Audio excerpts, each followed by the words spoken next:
Hello there, this is Marcus. I'm recording this on July 20th, 2021. Now, the episode you're going to hear is our conversation about Chungking Express, which we recorded about a month ago. But I'm reminded today of a big reason that I started this show, or put the plan together to start this show that you're only now hearing. It took a whole year to get from this point to where we are now, but I'm reminded today of the loss of an important person in my development and understanding of what it is I want to be doing and the decision to create a show like this. And that person is Michael Brooks. And if you don't know who that is, stick around to the end of this very long conversation, and I will tell you a bit about that and tell you a bit about what I mean when I say the role and importance he played in my own decision to create a show like this, which is, of course, a movie show, quite different from, at least on the surface, quite different from what Michael was doing. But I'll make it a little more clear where those things line up for you if you stick around for the end of the show. And the other side of this that's pretty relevant is just the fact that I actually got through about 80% of editing this episode, and I was thinking about doing this segment, and, you know, it was a sad kind of reflective moment, and right at that moment, a piece of my equipment broke, so I'm now starting this whole process over again from scratch as I speak to you. But, oh well, that's life. And I think that's another lesson that I'm trying to keep in mind today, that life is very precious and can be brief. So, with that in mind, on with the show.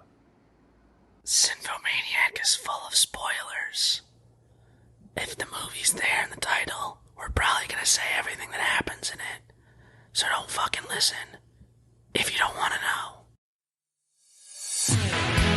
Just people who normally wouldn't make movies are going to be making them, and, you know, suddenly one day some little fat girl in Ohio is going to be the new Mozart, you know, and make a beautiful film with her little father's camera.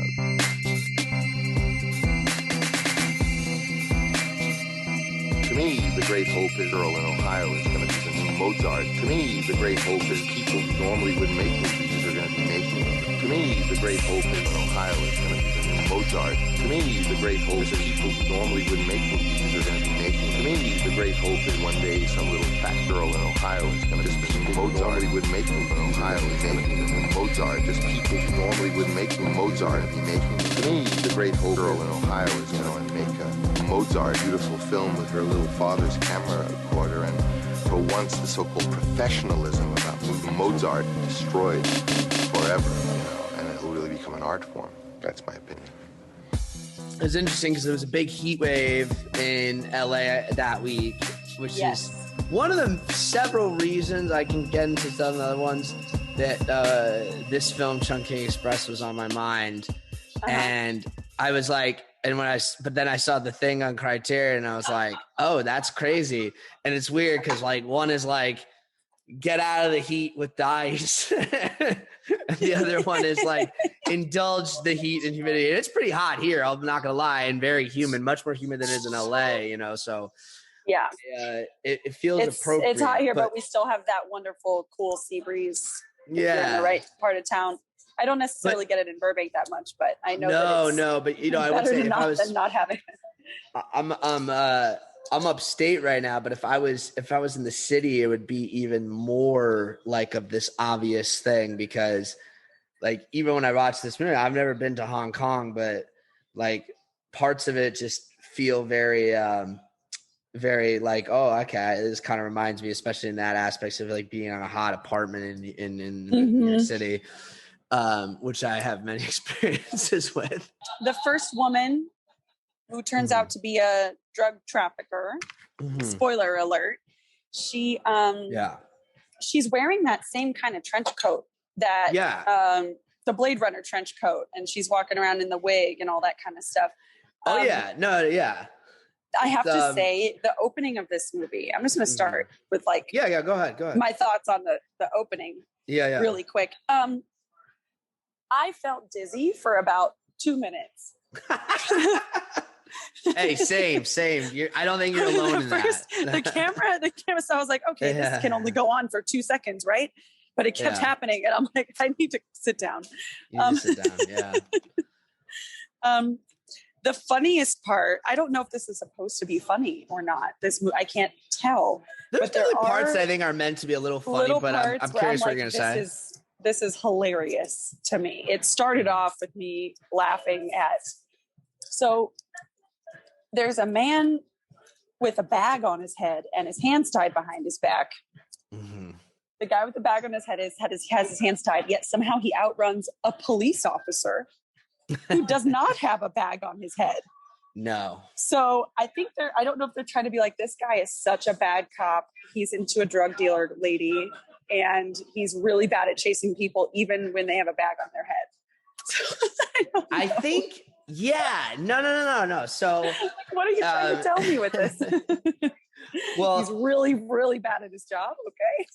Well, no, you're right to point this out. There is a degree of like this sort of, I think to a little bit, it's meant to be like, oh, this guy's not a good cop. I don't know if that particular aspect of it is meant to highlight that directly, but I think there is an undercurrent of that throughout the film.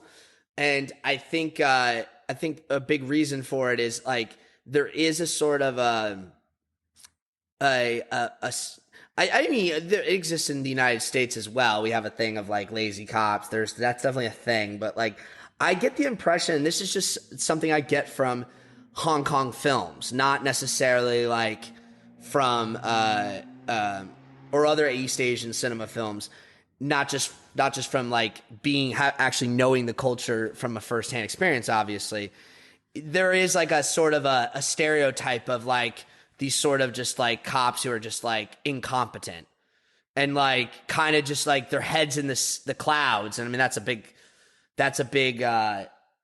theme, I would say, in general with this film. And yeah, but there is a particular sort of stereotype there.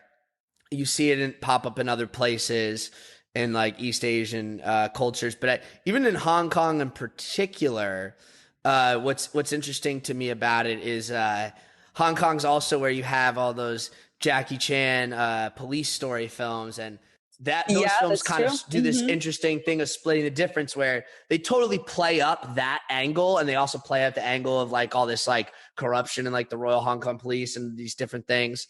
But they also obviously feature Jackie Chan doing these incredible stunts and feats of athleticism like it's nobody's business. So it's just kind of like there's this weird contradiction there, but it's funny. You can do all that. Yeah, it's funny. It's like you're a shitty cop, but you can like jump on a moving bus and like hold on to it just by an umbrella on the like hook, like it'll be wailing around. That's such a great set piece. Noir vibes are strong in this one.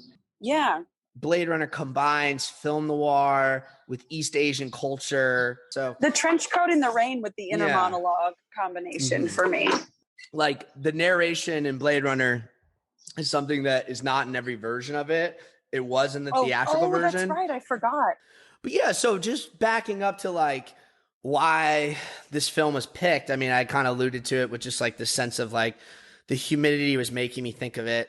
But another thing that was making me thinking of it was that this film has just been on my radar for a long time, and I'd actually never seen it before. So this, this was my first time seeing it. Yeah. So believe me, everything I'm going to say is fresh off of one viewing. Fresh.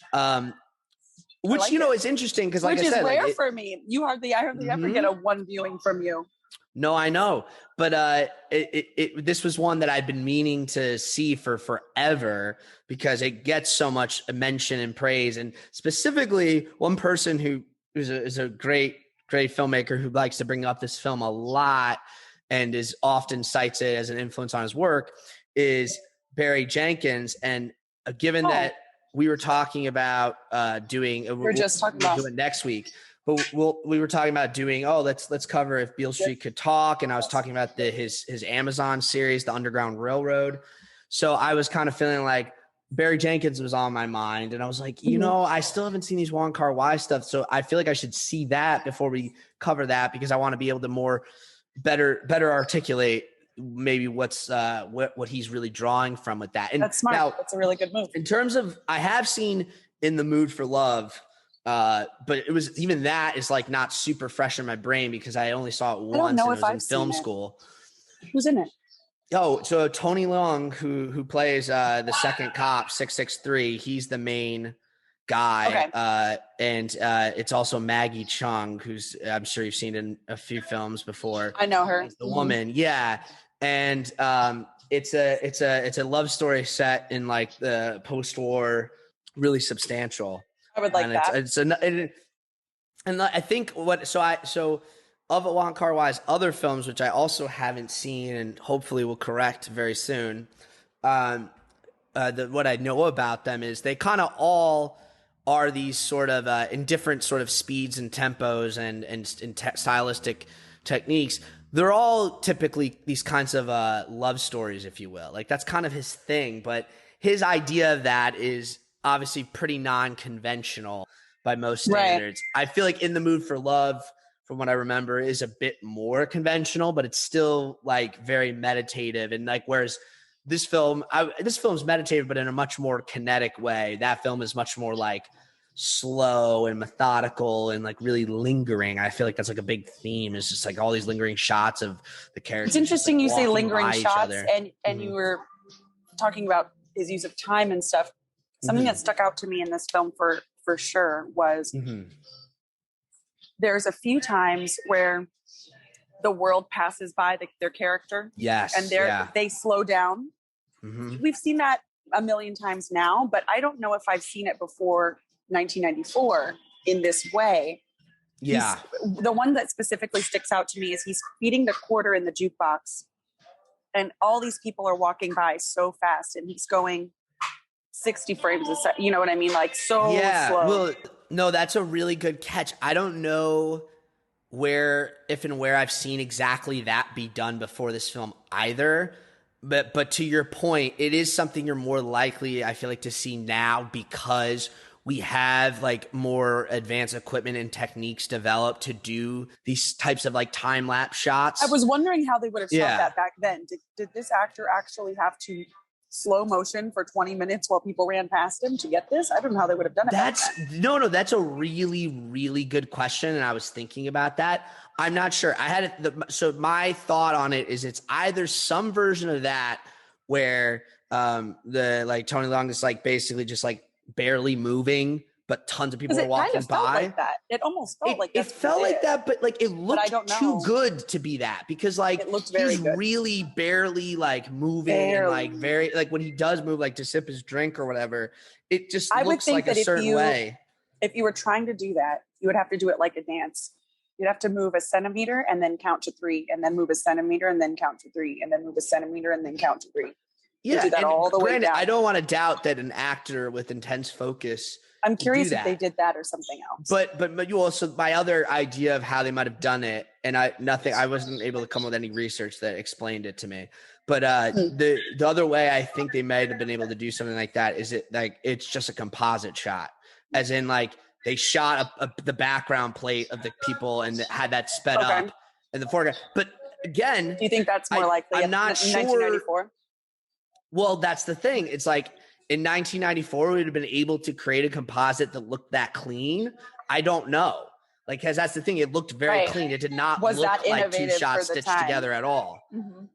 So yeah, I don't know is the answer to the question, but it's I would imagine it's one of those two things. Maybe there's some other way that I'm not thinking of, but yeah, that's a good catch. And I think that's one of those several kind of stylistic flourishes that this film is full of. But I was just going to say too, when it comes to these Wong Kar-wai films, just one of the two that he followed this up with, like the two films between this and In the Mood for Love, which came out in 2000, were Fallen Angels and Happy Together. Now, haven't seen either of these, but what's interesting and why maybe at some point we should cover Fallen Angels is because from what I understand, that was a film he conceived of while making this one.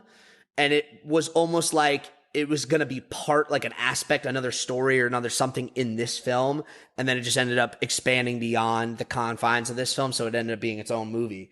So that's certainly interesting. It's really, if you gave me the rundown of this film, I might have been like, I don't know if I'm going to like that. Yeah. But I very much enjoyed this film. I would very much like to watch another film that had something to do with this as well. It had some kind of, I don't know if it's just the character specifically, or the way it was written, or the sequence of events, but there's something fun and quirky and sad at the same time. Oh yeah. About this film. And I actually am surprised at myself that I like that juxtaposition. I didn't think I would necessarily. And I do. I would watch this again. I'm really happy to hear that because, well, here's the thing. So I'm watching this film for the first time, and I've had it so thougere hyped up to me. You had to study this in school, or someone else? I remember it being brought up in school because when we were covering in the Mood for Love, obviously his other films were also mentioned, and part of the whole point was to talk about, sort of more stylized techniques and sort of like that approach to cinema. But again, like just even more than anything in school, just for years of hearing other filmmakers cite his influence, and like just last year, the Criterion came out with this truly like next level, even by their standards, box set of all his films. And it was like, it's called The World of Wong Kar-wai. And it's like, it's the most insane set they've ever designed. And I think the reason they did that is not just because there's a huge devoted fan base to his movies within like their larger sort of market, but also because he seems to be a filmmaker favorite. Oh, he is. Absolutely. So that's probably another reason why they're like, well, people are going to go nuts for this. Well, yeah. They have guys like Barry Jenkins who like want to come do interviews for Criterion features just to talk about him.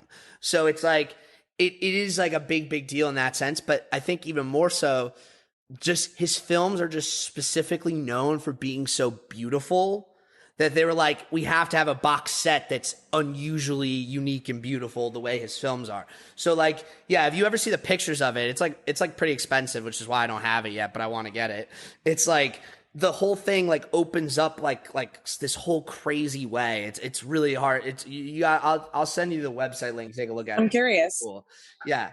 But I really just like, yeah. So like I had all that in my mind, and I had all this like build up to what this film was. And I remember thinking, not just because of the dizzy opening, but just like a couple different things about it, trying to watch it last night. I was like, it wasn't quite hitting me the way I thought it would right out the gate. And I was like, I don't know how I'm feeling about this. Like, I'm definitely impressed with certain things about it. But I'm just like, I'm not exactly sure what I think. And like, there's a lot going on in this movie, and a lot that's being very subtextually given to you. And also like, right. A lot of the things that are said in the film are contradictory and deliberately confusing. And it took me a while to like really grapple with that and understand that, so that I could learn how to like pay attention to it. You have to be ready for whatever's coming, Marcus. Yeah, and obviously, look, Wait, I am reading this through subtitles. You have to wear your raincoat and your sunglasses to be ready for. Oh yeah, no, it's a great costume. I love that. Point. No, but I love specifically her reasoning for why she needs to wear those things together. Whoa, what would you say it is? Oh. No, she tells him at the bar. She goes, why are you wearing sunglasses? There's 3 reasons. It could be you've been crying. It could be 2 other things, but basically he thinks it's because she's been crying. And she said it's because I didn't remember that. She wears a raincoat in case it rains, and sunglasses. She wears sunglasses in case it's sunny, so she's ready for anything. I like that. Yeah, yeah, I liked it so much. That was my favorite. Okay. No, I'm really glad you took note of that and brought it up, because I think I missed that. Well, yeah, I mean, it was one of my favorite little, because it's like what you just said. It's very contradictory. Mm-hmm. And I think that's indicative of the rest of the film in a way. So, something weird that he does that's kind of not really contradictory, but just kind of strange that stood out to me. Do you remember when he calls his 4th grade friend and they don't remember him? So he calls the friend. He says goodbye to his friend who doesn't remember him from 4th grade. And then he just walks away and leaves his payphone hanging there. Yeah. Yeah. Oh, okay. So no. You know what's interesting about one other all thing this? That's contradictory. I like that you said contradictory, because now it's making me think. No, it is. That trust me, that is the right word. And this one made me mad, Marcus. Mm-hmm. This one made me so frustrated at him. They make a point of showing him carefully brush his teeth. Then he immediately goes back to bed and starts eating fries. Mm-hmm. Who does that? So what is wrong with this person? You just meticulously brushed your teeth, wiped your mouth very carefully with your toothbrush in like this interesting way, and then go back and eat fries. Well, so this is a good way to dive into the whole thing. So one of the reasons the film was like at first like a little bit hard for me to like get into is because I wasn't prepared for the film to be built explicitly on contradictions. Like that's what the film is built on, and the entire narrative, every little detail of it is all built in this sort of way where it's like you're given something, and then you're almost immediately actually psych, and then almost late after that it's like, well, actually, but also, and then immediately after that it's like, well, no, it's actually something else too. And then you're like, oh, okay. And like that carries all the way down into the very ending of the film. So I think I wasn't prepared for that. But once about 15, 20 minutes in, just as we're getting to that transition, I'm kind of starting to understand that. And then it made watching the rest of it and understanding how to get all that really actually quite useful. And now that the more I think about it, the more I look at it, and I wrote a ton of notes about all this stuff, the more I'm like, oh wow, these contradictions are multi-leveled as well. It's not just the contradictions in the text, it's the contradictions on a more meta level, and you can kind of keep going up through that. But no, I was just gonna say, with those meta levels of contradiction, one of them is, and this is probably the most meta level. I mean, unless you start talking about stuff within. Oh, here's actually a meta one. This is something that came out of research that's pretty funny. So the title, Chungking Express, right? The title itself, as far as I can tell, does not ever come up directly in the film, but where apparently it comes from is Chungking is a neighborhood in Hong Kong that's known to be this very wealthy residential neighborhood. And actually it's where Wong Kar-wai grew up. So he grew up pretty affluent, I guess. I don't know if it was, how, at what exact level, but to whatever degree, I guess he's from there. At least I'm glad that you cleared that up, because at first I thought that the Express was a nickname for her drug business. And then that would be the a story good guess, switched. to be fair. Then the story switched, and I was like, well, now I have no idea why it's called that. Okay. Okay, well, you know what? But to be perfectly honest, I could easily see that being true in some way. I don't know if it was ever explicitly confirmed at any point in the film. If it was, I didn't catch it. It doesn't seem like it was, but that would make sense. But on the meta level, right, with where the title comes from, so you have that, which is supposed to be this wealthy neighborhood, but Express refers to not the literal one in the movie, but just the general concept of these really kind of late night eateries that you just walk into in the city at like 2 a.m. and you can get like noodles or some like other like fried goods or whatever. Yeah. And so to me, where you have the contradiction there is you have sort of this rich, wealthy neighborhood and you have like these like slum cheap foods and you put them together, right? So that's right off the gate, right from the title, it's kind of telling you of this like sense of contradiction is like kind of key. Style. Yeah. So another contradiction that I consider to be a meta one, but it's actually somewhat in the narrative. And this is a good framework for us to talk about everything else under, is when we talk about all the other contradictions and all the other things, like it's a little bit all too easy. And certainly some of the references even in the film that are throughout the film to be like, well, certain things don't have to make sense or seem like unusual because, and even the stylistic touches and all those things, because the film is like a dream or something. It's doing this, like, it's not like real in a lot of ways. It's a dream. It's like a dream. There's dream logic to how things connect. And she says that she's sleepwalking. Oh yeah. There's that. There's that part explicitly as well. That's actually something I want to highlight a little deeper later. But it's I'm very used to talking about films in that context. I mean, when we eventually do cover a David Lynch film or Twin Peaks or something, like, I'm sure that's just going to be like 90% of like how I'm talking about it, because that is the A2. Yeah. You kind of have to. So I'm used to talking about a film, and it's very easy for me to read this film in that way. And that's why I think in that contradictory sense, I have to try to resist it to some degree, because I think the film is, with all its contradictions, is trying to say, don't ever think one thing is just one way, which again, on some level, I'm like, that's how a dream is. So it's all still fits under that. But I think, and actually even that sort of way of looking at it is also what I would say about most David Lynch projects. It's like, you don't want to just, oh, well, it's a dream. So that's like baby analysis, and also just, you can't just take face value, for sure. Yeah. And it's also just not, if you listen to David Lynch talk about these things in interviews, and he's very careful never to explain his films and goes out of his way to insult people who dare to ask him to. One of his most famous quotes is, someone was like, oh, could you care to elaborate on that? And he goes, no.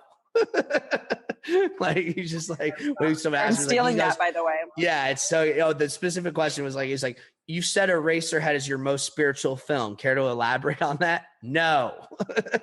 It's just like, so look, he avoids that sort of simplistic thing. I want to give Wong Kar-wai the same sort of treatment. And I think it's also more fitting. I think that to say, it's just a dream, is I understand not it good in enough. the sense that you're giving your own art limitations. Right. People who may view it in a way that you didn't think of, that works on a whole nother level. By giving limitations like that, you can cut out a lot of those scenarios that you may not even think about your own art. Oh, I'm sure that some of the interpretations for the things that we're like you or I are going to give are going to be wildly different from interpretations that other people might have.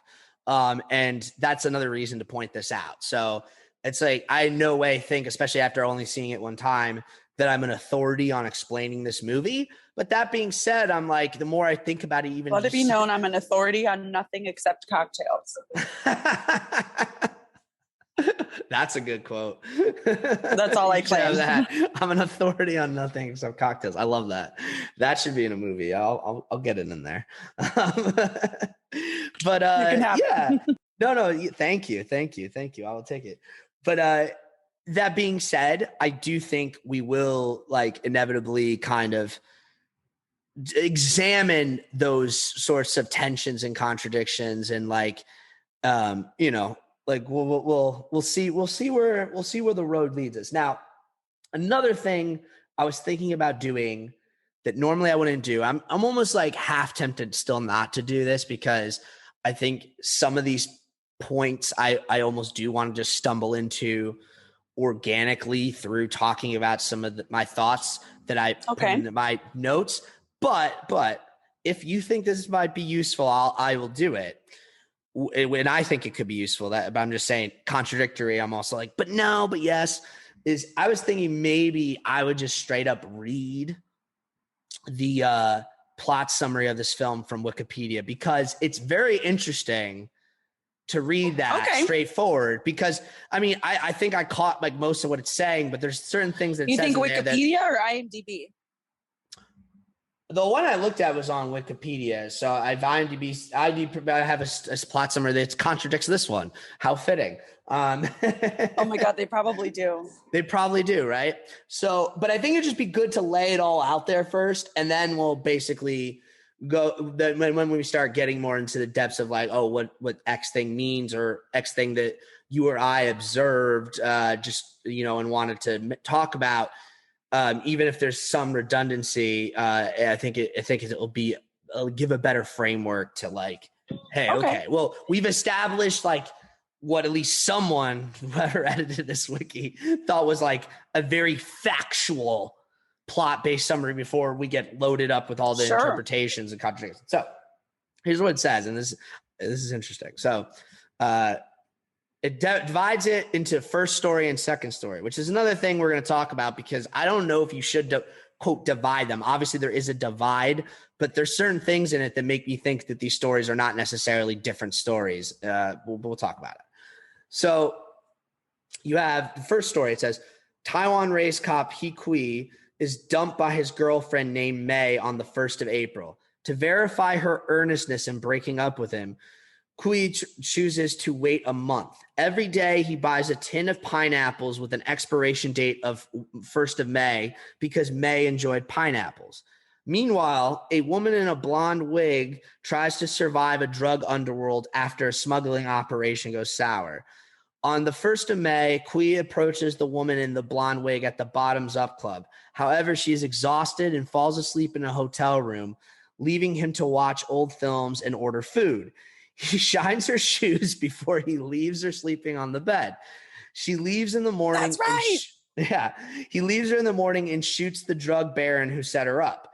Kui goes on goes jogging and receives a message from her on his pager wishing him a happy birthday. He visits his usual snack food store where he collides with a new staff member, Faye, and that transitions us into the second story. Another police officer is dealing with a breakup with a flight attendant. Faye secretly falls for him. One day, the flight attendant visits the store and waits for the man. She learns he is on his day off and leaves a letter for him with the snack bar owner containing a set of keys to the officer's apartment. Faye tells him of the letter, but I think that's incorrect, by the way. But Faye tells him of the letter, but he delays. Well, no, okay, no, it is. I just didn't understand who the him in the sentence was. Faye tells him of the letter, but he delays reading it, asks the snack bar to keep it for him. Faye uses the keys repeatedly to enter the man's apartment to clean and redecorate. Gradually, her ploys help him cheer up. He finds Faye coming to his apartment and realizes that she likes him, and he arranges a date at a restaurant named California. Faye does not arrive, and the snack bar owner, her cousin, goes to the restaurant to tell him that Faye has left the U.S. state for the U.S. state of California. She leaves him a boarding pass drawn on a paper napkin dated 1 year later. Faye, now a flight attendant, returns to Hong Kong. She finds the man has bought the snack bar and is converting it into a restaurant. He asks her to stay for the grand opening and asks her to send him a postcard if she leaves. As Faye is about to leave, he presents the boarding pass, wrinkled and water-stained, and she writes him a new one. She asks him where he wants the destination to be, to which he replies, wherever you will take me. And that's the end of the movie, as you know. Again, it's interesting the things that are left out of that plot summary and also the things that the plot summary seems to make as though what they they're choose more is important than other things. Yeah. And I mean, it's a good start because a lot of, I think what's in my notes is not even what's in the plot summary at all. What does the Wikipedia one say? I mean, the IMDb say. You want me to read that one too? Let me see if I can find it. The movie comprises two different stories, one told after the other, each about a romance involving a policeman. Aside for a brief moment when the first story ends and the second begins, the two stories do not interconnect. okay, already kind of disagree there. However, the three main characters from the second story each momentarily appear during the first. Yes, that is true. First story. The first story concerns Taiwan-born cop Hikui, known as Cop 223, played by Takeshi Kaneshiro. Kui's girlfriend, May, broke up with him on April 1st, April Fool's Day. His birthday is May 1st, and he chooses to wait for May for a month before moving on. Every day he buys a tin of pineapple with the expiration of date of May 1st. By the end of this time, he feels that he will either be rejoined with his love or that he will have expired forever. Or that it will, not he will, as in he doesn't die, but just that the love will be over. That was dark. Yeah, well, I mean, shit, I was like, okay, I don't remember that being so explicit, but yeah, I think that might be a worthwhile interpretation, however. Meanwhile, a woman in a blonde wig, played by Brigitte Lin, tries to survive the drug underworld after smuggling operation goes sour. You'll notice, by the way, some of the text is the same. So I wonder if like some of this was lifted into the wiki or the other way around. For sure. But it's notable what they left out in the other version or what they, yeah. So on May 1st, Kui, looking for romance, approaches the woman in the blonde wig at the bar. However, she is exhausted and falls asleep in a hotel room, leaving him to watch movies alone. She leaves in the morning and shoots the drug baron, played by Tom Baker, who had set her up. Kui goes jogging and receives a message from her on his pager wishing him a happy birthday. He then visits his usual snack food store while he collides with the new staff member, Faye. At this point, a new story begins. Second story. In the second story, an unnamed cop, 663, played by Tony Leung, is similarly dealing with a breakup, this time from a flight attendant, Valerie Chow. She meets Faye, the new girl at the snack bar, played by Faye Wong. She falls for him in secret and frequently breaks into his apartment during the day to redecorate and improve his living situation. Gradually, her ploys help Cop 663 cheer up, and he eventually realizes that Faye likes him and arranges a date at the restaurant California. However, Faye stands him up. That's the craziest part of this whole thing to me, by the way. What? You find out you're a cop. You find out someone's been sneaking into your apartment, and you ask them to dinner. Well, again, I think the way this plot summary is summarizing the lead up to that is debatable. But we'll get into that. Yeah, I guess that's fair. Yeah, that's not how I interpreted what was going on. You know what? You're cute and you're nice, but you're creeping me out. And again, this is what I mean about a factual plot summary. And I'll finish reading this in a second. This is really highlighting is how a quote factual, because again, some of the facts are in dispute. A quote factual plot summary totally does not do any of the events of the film actual justice or their intentions, because as we're going to get into, I think a lot of these things are done with all the contradictions in mind to get you to see things in a sort of like emotional, symmetrical, like sort of again, I don't want to use the term dream logic, but like emotional instinct logic type of way, where people are just projections of other people. And this is why this is why certain characters aren't given names. But we'll get all into all that. Getting back to just finishing out this plot summary. So he eventually realized that Faye likes him and arranges a date at the restaurant California. However, Faye stands him up after a last-minute decision to see the world before settling down. She leaves him a fake boarding pass with a date a year from now. In the last scene, Faye arrives back in Hong Kong, now a flight attendant. She finds Cop 663 has bought the snack bar and is converting it into a restaurant. Their future, however, remains ambivalent. Okay, that last sentence is like definitely just like it's pretty not ambivalent. I don't know what you're talking about, but okay. All right. It seemed to me they were going to end up together. Yeah, exactly. That's what I mean. But like, granted, I think that there's a lot more to it anyway, but like not the way they're saying it. Okay, so there we go. Now I feel like that kind of frees us up now to just like not have to worry about like X plot point or whatever. Sure. But before before I even just get too much into some of the more abstract symbolism within the events of the film and the characters and the way these stories kind of flow in and out of each other. I just want to just and we talked about it a little bit, but just talk just a little bit more explicitly about like the specific sort of stylized things that the film is doing and like my sort of thought on that and your thoughts as well. But I mean, one of the first things you talked about at the beginning with the dizziness that you were getting from it, but they do this thing. It happens more in the first part of the film than it does in the second. I'll note, but I'm calling it, for lack of a better or more specific term, I'm calling it motion blur effect. Okay. Where basically that is what they're kind of doing, what it is. Yeah, it's kind of what it is. It's basically like they're running like the film at like with low frame rate and like fast or slow.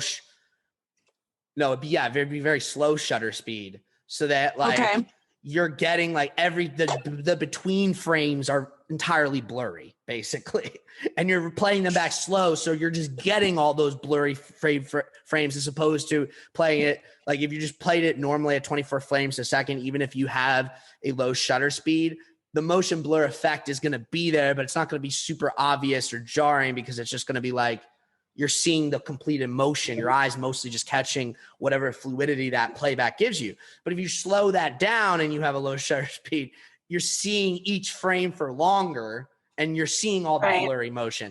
Obviously, it's played back in such a way where it's not actually moving frame by frame, but you get the point. It's just like a different dilation of the playback, right?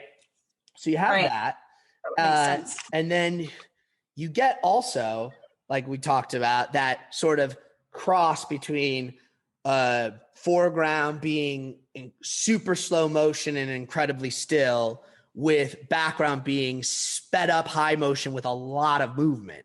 So you get like, and again, it kind of in practice looks similar to a motion blur effect, if you will, but it's doing something different and it's presumably being done in obviously a very different way.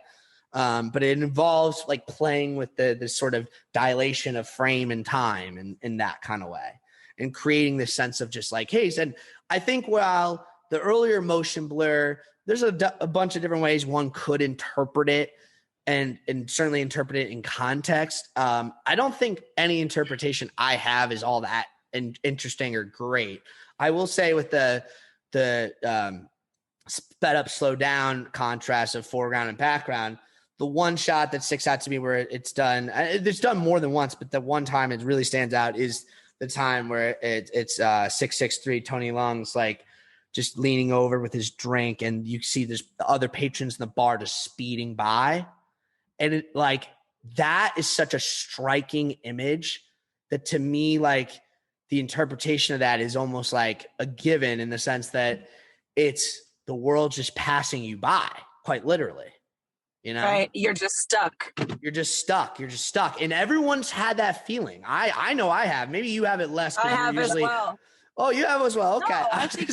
No, I think everybody goes through moments and times in their life where you feel, complacent or stuck or you don't know what direction to go. And I think that might be where he was at, No, okay. Fair. No. I definitely think everyone's felt that way, but what I guess I meant more specifically, and the reason this is mainly as a joke. Like the reason I was gonna say maybe you have it is because you're usually behind the bar, or you are. Yeah, that's fair. So, but I feel like I've had the exact experience of like, you're at a bar, you're sitting down at the bar with your drink, you're barely moving, you're just kind of almost very slowly sipping it, and there's just a fuck ton of commotion in the background of people yelling and screaming and running around dancing, and you're just still. So it's like you are in that time dilation place where you're moving so slow, in slow motion, and they're just like boom, kinetic, crazy, and it's like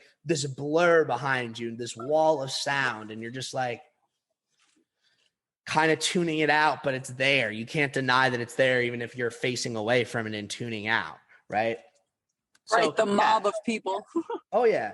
Another thing, and this is a subtler thing, And I feel like you see it again more early on, or it's more noticeable to me early on, but I guess it persists throughout. It's just that the style and the setting just evolves in such a way that it doesn't stand out to me in the same way as it did right out the gate, which is the emphasis on using high angle, right? Like so many of the shots are, again, not high angle in an overly dramatic way, though there's a couple shots that are very almost overhead, but never literally bird's eye view overhead. But like they're doing a lot of high angle where you're kind of looking down on the characters, right? Or you're looking towards the floor or towards the objects that they themselves are above.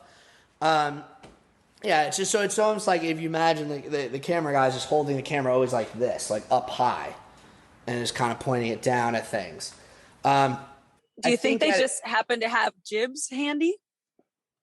Oh, I think they mostly did this handheld. I could be wrong. I'm sure in some of those like running shots or on the streets, I'm sure it was like that. But in terms of like some of the tighter spaces, like when they're in the, I don't know why they call it a snack bar. I'm just calling it the fucking like fast food joint. Like, well, if we're going to talk about the snack bar, they're giving you a salad wrapped up in tinfoil in the shape of a burrito. So I don't know if I trust snacks from this place. Yeah. Whatever. The greasy spoon, whatever you want to call it. I just don't like snack bar because, especially since it's just on the golf course, that's what they call the thing at the eighth hole. Like, you know what I mean? It's right. Like, yeah. It's different. It just feels not wrong. That. Yeah.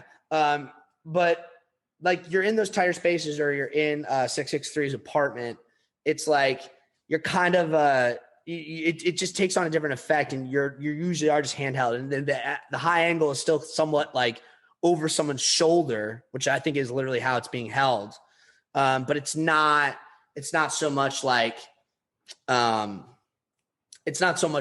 way up, but there are shots where it's way up. And there's also the up and down angle of the window of his apartment looking onto that walkway, because the girl, like you have to squat down to see up in his apartment and he's looking down. So there is that kind of juxtaposition of high, low there too. True. I think, yeah. So you're right. I think in general, you have that juxtaposition of high, low. I think there's another effect that just kind of comes with it, which is like, as I said, kind of you're looking down at these characters.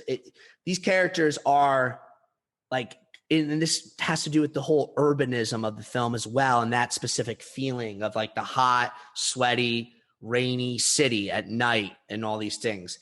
And like being a cop is like I'm out sweating all day. I need my break in the snack bar kind of job, right? It's exhausting. Yeah, you're walking the beat. So like it is like you're like you in the theater, you at your home or whatever it is, you are kind of looking down at these people in the thick of it, in the dirt, as you will.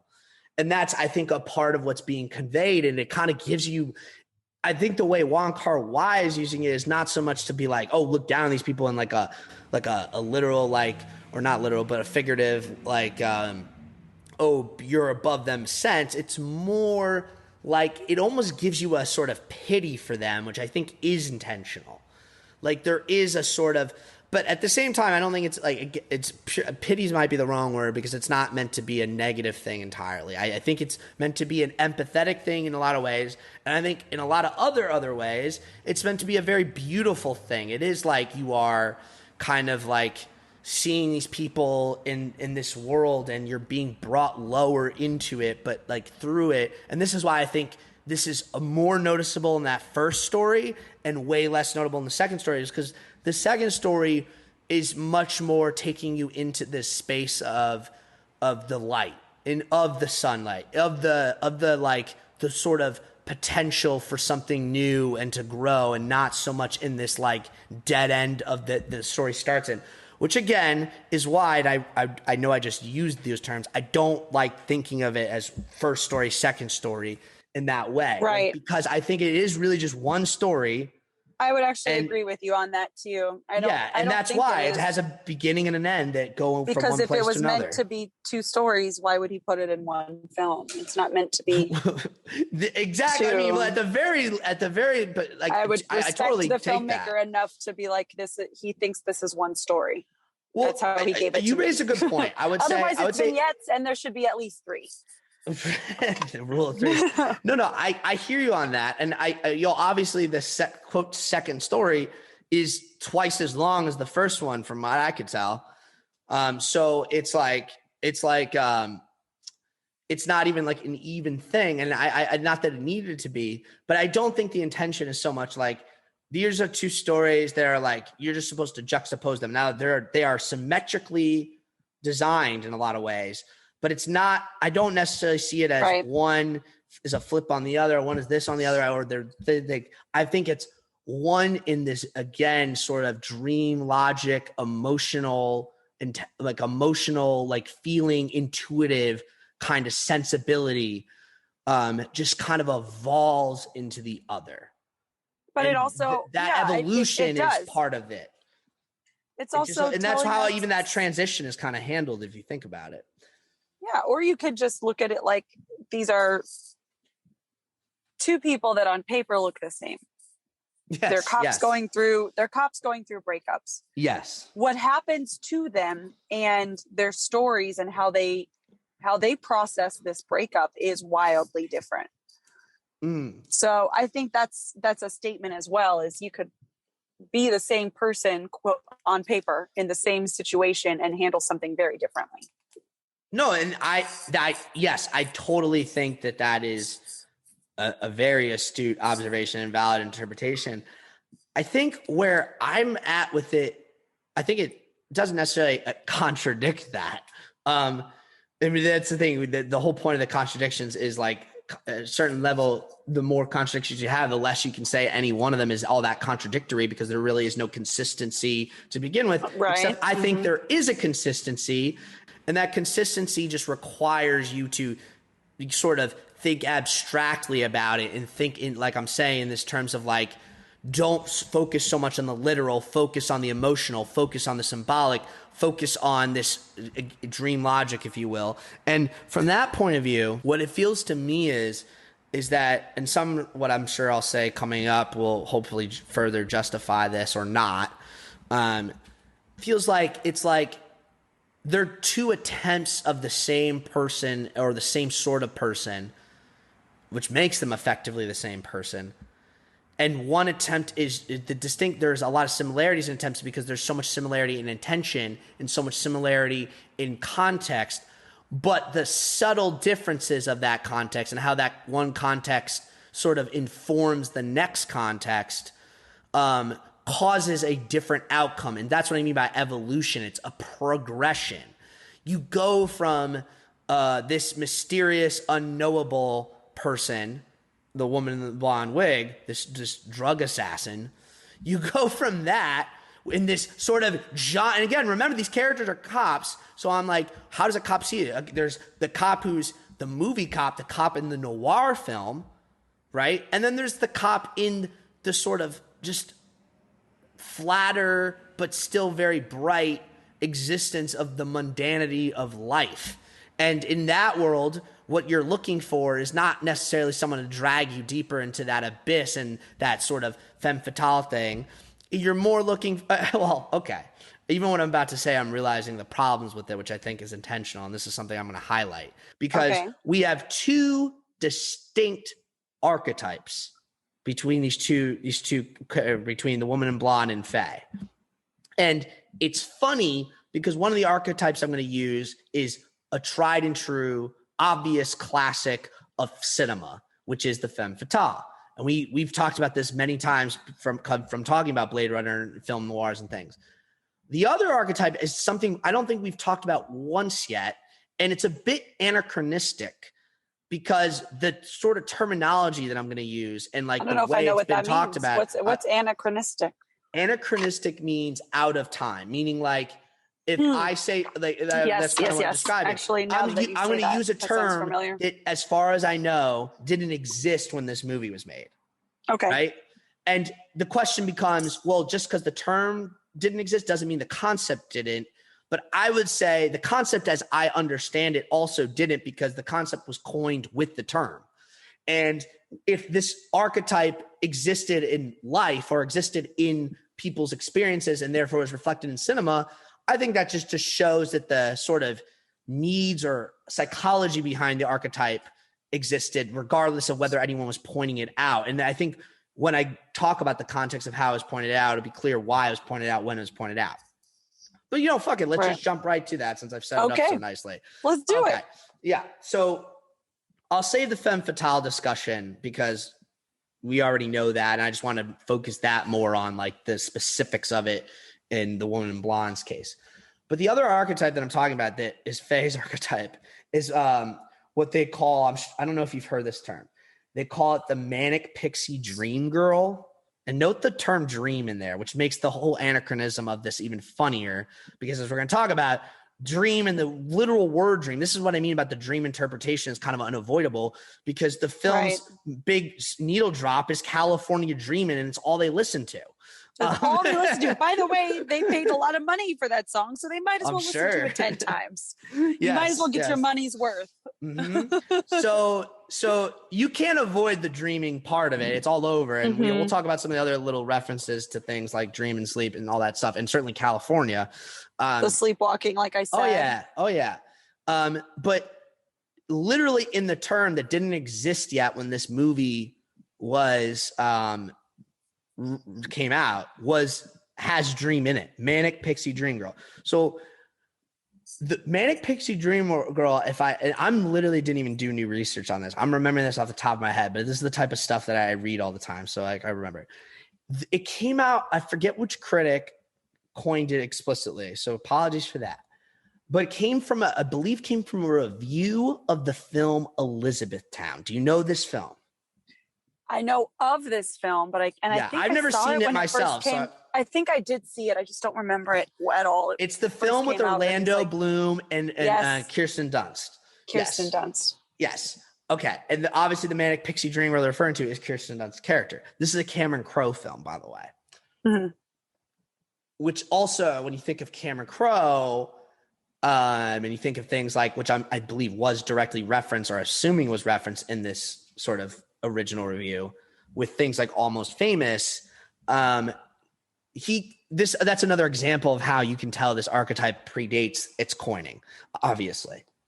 And the archetype as it's described there and had been sensed, because that's the thing, it comes from this review, but it blew up as a concept and film blogs were talking about it, and specifically throughout the mid to late 2000s and early 2010s. Because after that, the films that were called the films that were just recycling the Manic Pixie Dream Girl archetype basically started to just fade out of popularity. But the basic concept is you put a depressed guy with a girl who's like unusually like not just bubbly. It's not that simple. It's like, because usually the girl is like a little bit more like offbeat in like a quirky, as was another word that's used a lot, way. Like the big example, because like I said, it came from this review of Elizabethtown, but the number one thing that gets cited when people talk about this, and I'm guessing you've seen this film, Garden State. Yeah. So in Garden State, Natalie Portman's character, that's the prototype Manic Pixie Dream Girl, which again leads to this impression that the archetype didn't exist before that movie, and all movies that have that archetype are just copying Garden State, which is definitely how I've heard it discussed many times. And why I do think a lot of the quote films that became part of this trend that the blogs are obsessed with do probably owe a lot of their DNA to Garden State and maybe a couple earlier 90s films. To my point about it, it's definitely an archetype that precedes it. And I'm sure if you, a more adept cinephile than I could name a bunch of films in the 50s, 60s, and 70s, or even earlier, that they would say the Manic Pixie Dream Girl archetype could apply to. I'm sure it's already been written. Could you actually apply that to Breakfast at Tiffany's? She's manic. She's all over the place. And she's a tiny little pixie dream girl. Look at, so I like that you brought this up. And For all I know, that I brought up someone's Audrey Hepburn as the Yeah. Manic Pixie. Oh no, Okay. Audrey Hepburn is absolutely. She's probably rolling in her grave, but I'm absolutely sorry. a manic pixie dream girl in her in typecasting. Breakfast at Tiffany's, that's kind of her deal. You know, her cat's named Cat. She's kind of this girl that never grew up. She's obviously very manic. She has this depressive past, but she's this party girl. Mhm. And she is the dream girl for this guy that is kind of a sugar baby for an older woman. So, and I swear to God, you could do it yourself. I'm not going to do it right now. I bet if you Google this, someone has pointed this out. 'Cause you're definitely right. You're definitely right. We think I'm right. No. I have zero doubt that I have zero doubt about this, because it's the first thing, you know, I just started racking my brain. I'm like, I feel like I know this story, but who knows? No, you're spot on. You're spot on. And if for some reason this doesn't exist and you want to bring back the Manic Pixie Dream Girl review blog industrial complex, because that's what it really became, you could do it, definitely resurrect it with this. But people might be like, how passe, this is so 2011 that you would write an article about this. Because that's also how out of trend talking about this has really become. Oh my gosh, look. You found it? Someone from filmrulesok.blogspot.com. The prototypical exact type of film blog I'm talking about, by the way. Yeah. Okay. They said it strongly follows the Manic Pixie Dream Girl rules. Yes. There you go. It does. You know what? Actually, just to drive the point home. Oh my gosh, look, there's another article, Washington Post. Man, I'm proud of myself. Other people have thought this too. Writer apologizes for creating Manic Pixie Dream Girl cliche. Okay. I'm gonna read just because, and it's gonna confirm that I was right about a lot of things I said. This article mentions Elizabethtown. Yes. Well, because so I was right about that. Did not get the wrong. The film critic was named Nathan Robin, maybe just spelled with an R-A. Apologies if I'm mispronouncing it. But I'm going to read the Wikipedia article for this because it'll probably better give you like a sense of it than anything I could say directly. Manic Pixie Dream Girl, initials MPDG, oh my God, is a stock character type in films. Film critic Nathan Robin, who coined the term after observing Kirsten Dunst's character in Elizabethtown, said that Manic MPDG, I'm just going to say Manic Pixie Dream Girl, it's actually easier. Manic Pixie Dream Girl exists solely in the fevered imaginations of sensitive writer-directors to teach broodingly soulful young men to embrace life and its infinite mysteries and adventures. Wow, what a quote. The Manic Pixie Dream Girl has been compared to another stock character, the Magical Negro, a black. I don't know why they're bringing this up because it really is nothing to do with it. I'm going to skip that. That's ridiculous that someone would make that comparison. I'm rejecting that outright. It's just another stock character. There's literally nothing to do with that stock character. That's the dumbest fucking thing I've ever heard. Okay, examples. Manic Pixie Dream Girls are usually static characters who have eccentric personality quirks and unabashedly girlish. Now, static characters means a character or a person, other being in a narrative. The character may be entirely fictional. That's just bullshit. Basically, what it means is a character doesn't actually go through an arc and change. I was trying to, again, just be George Wiki over here. Okay. They invariably serve as the romantic interest for a most often brooding or depressed male protagonist. Examples of Manic Pixie Dream Girls are described below. Natalie Portman's character in Garden State, obviously. And it notes that Roger Ebert, in another act of anachronism, well, actually correctchronism, because it was before the term was coined, just simply said, but alluding to its eventual creation, that Natalie Portman's character was a movie creature, completely unbelievable, completely available, and absolutely desirable. Okay. The AV Club points to Katharine Hepburn's character in Bringing Up Baby from 1930. There you go, an earlier example, as one of the earliest examples of the archetype. Okay, interesting. Zoe Deschanel is unfortunately slogged with people being like, she's just the ultimate typecast for that character because of she 500 kind of Days of is. Summer. 500 Yeah, Days of and I guess Summer. even that whole show, The New Girl, was basically. Can you? doing Yeah, that. I was just gonna say you could even say New Girl is that too. She drags in these guys to her drama, oftentimes in the show. I love this. This is classic Wikipedia bullshit. Classic Wikipedia bullshit. This is, and I reference things from Wikipedia all the time. But granted, I know how to decipher what I'm reading. Just like the bizarre mention of Magical Negro, they have a section called counterexamples, which are literally the perfect examples. I don't know what the fuck they're talking about. The only one that is properly belongs here, but I still would just like better left unsaid, is when they talk about Kate Winslet in Eternal Sunshine of the Spotless Mind. I was just thinking that. You know what? I was thinking it earlier, and I was like, "Don't say it, Dana. He's gonna think you're dumb. That doesn't make any sense."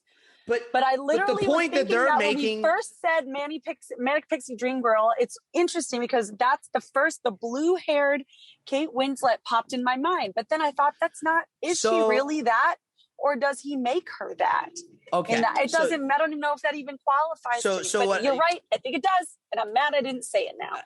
Okay, but part of my point is, they're saying these are, when they say counterexamples, I believe what they're trying to say is these are things that people say are examples, but that they think almost like are exceptions.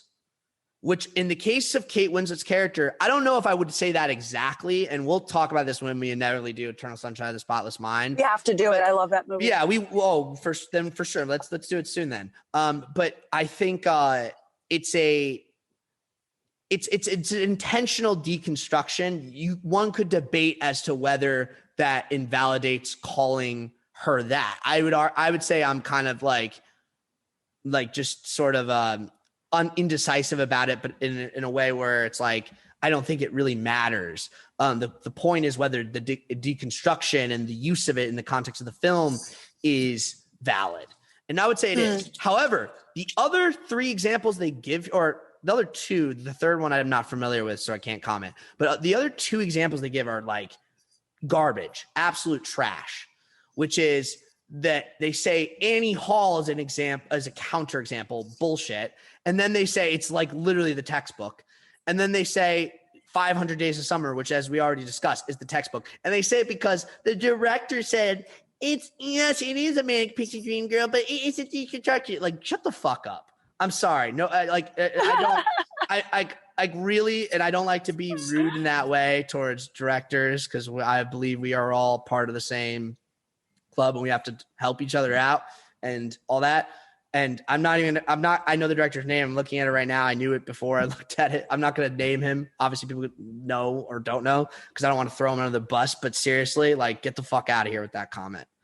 It's just like, that's the type of bullshit. Now, another film that's brought up in the context of criticism terms, some more counterexample, because I think, by the way, the reason this Wikipedia article is like this is because this is a current thing, or a recent phenomenon, the use of the term, relatively recent, and it's already fallen out of favor. Like I said, it had its heyday like 10 years ago, basically.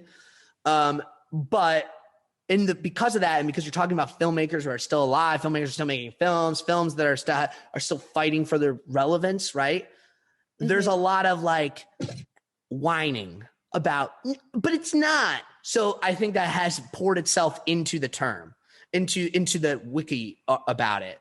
And so the wiki's just not as objective or clean as it might be on other things. Like, there's none of the filmmakers who made fucking 1950s noirs are in the wikis, like, arguing, but it's not a noir, or that's not a femme fatale, actually. Like, that's not happening. So here it is happening. And they're talking about, and this is the film I would cite as like being one of the last of these, because it wasn't that financially successful. This is actually a film I mostly like a lot, which is this film Ruby Sparks, that was written by and stars Zoe Kazan. And she talks about, it's a good film. It's a good film. And Zoe Kazan talks about how she thinks people lodging that term at her character in that film is as quote, reductive, diminutive, and misogynistic. Okay. All I'll say to that is, I feel like she is typecast in those characters all the time. Well, look, I'll say this, and this is the problem, and this is why, honestly, I'm glad I did, because it's been a fun conversation, and we're going to bring it back into our conversation about Faye and her character, because that's really actually a big chunk of what I really want to focus on with Chungking. Is I get it. I get it. With all due, respect to my own sort of putting it on blast a moment ago, I get why someone like Zoe Kazan, especially as a woman, as the screenwriter of that film, as the star of that film, would take deep offense to this being put to her fairly or unfairly, because this blogosphere that I referred to, this cheap bullshit film blogosphere world, again, not to just throw haymakers at that, but I guess I have to, really did a number on people. Like you know how the internet works. Once you get lodged with certain sort of like terms that people are using in somewhat pejorative way, which is not how criticism is meant to function, especially not even criticism, just like to coining archetypes.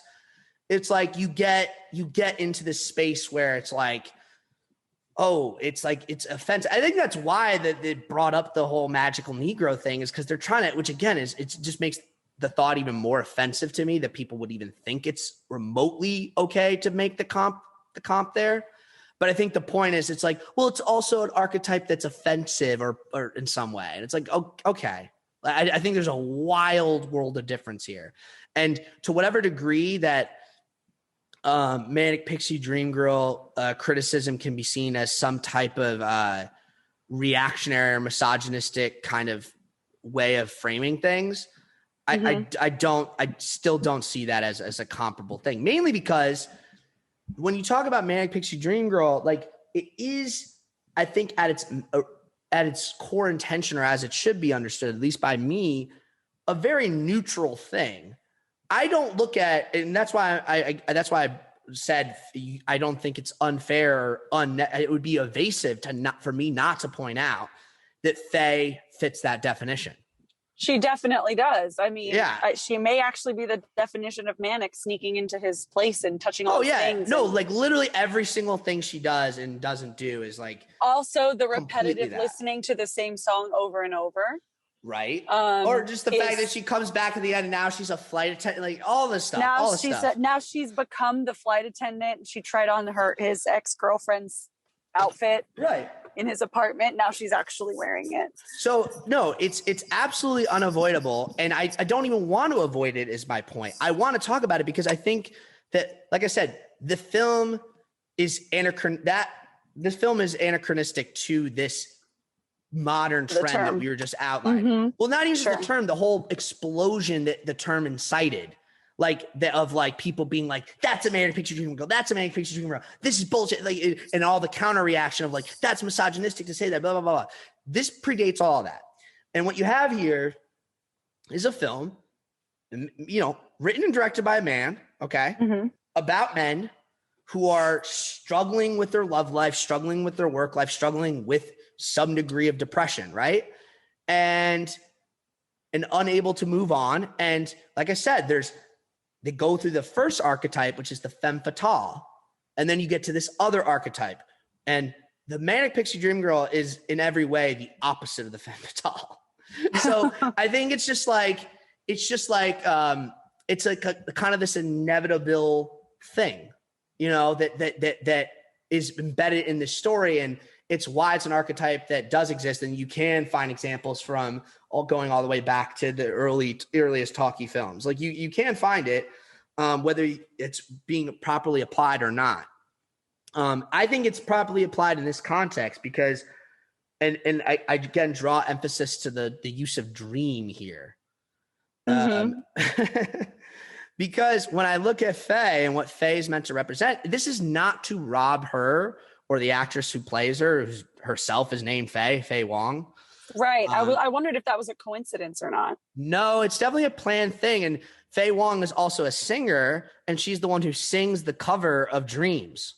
By the way, Yeah. I loved that cover. It was beautiful. It's so and good. haunting.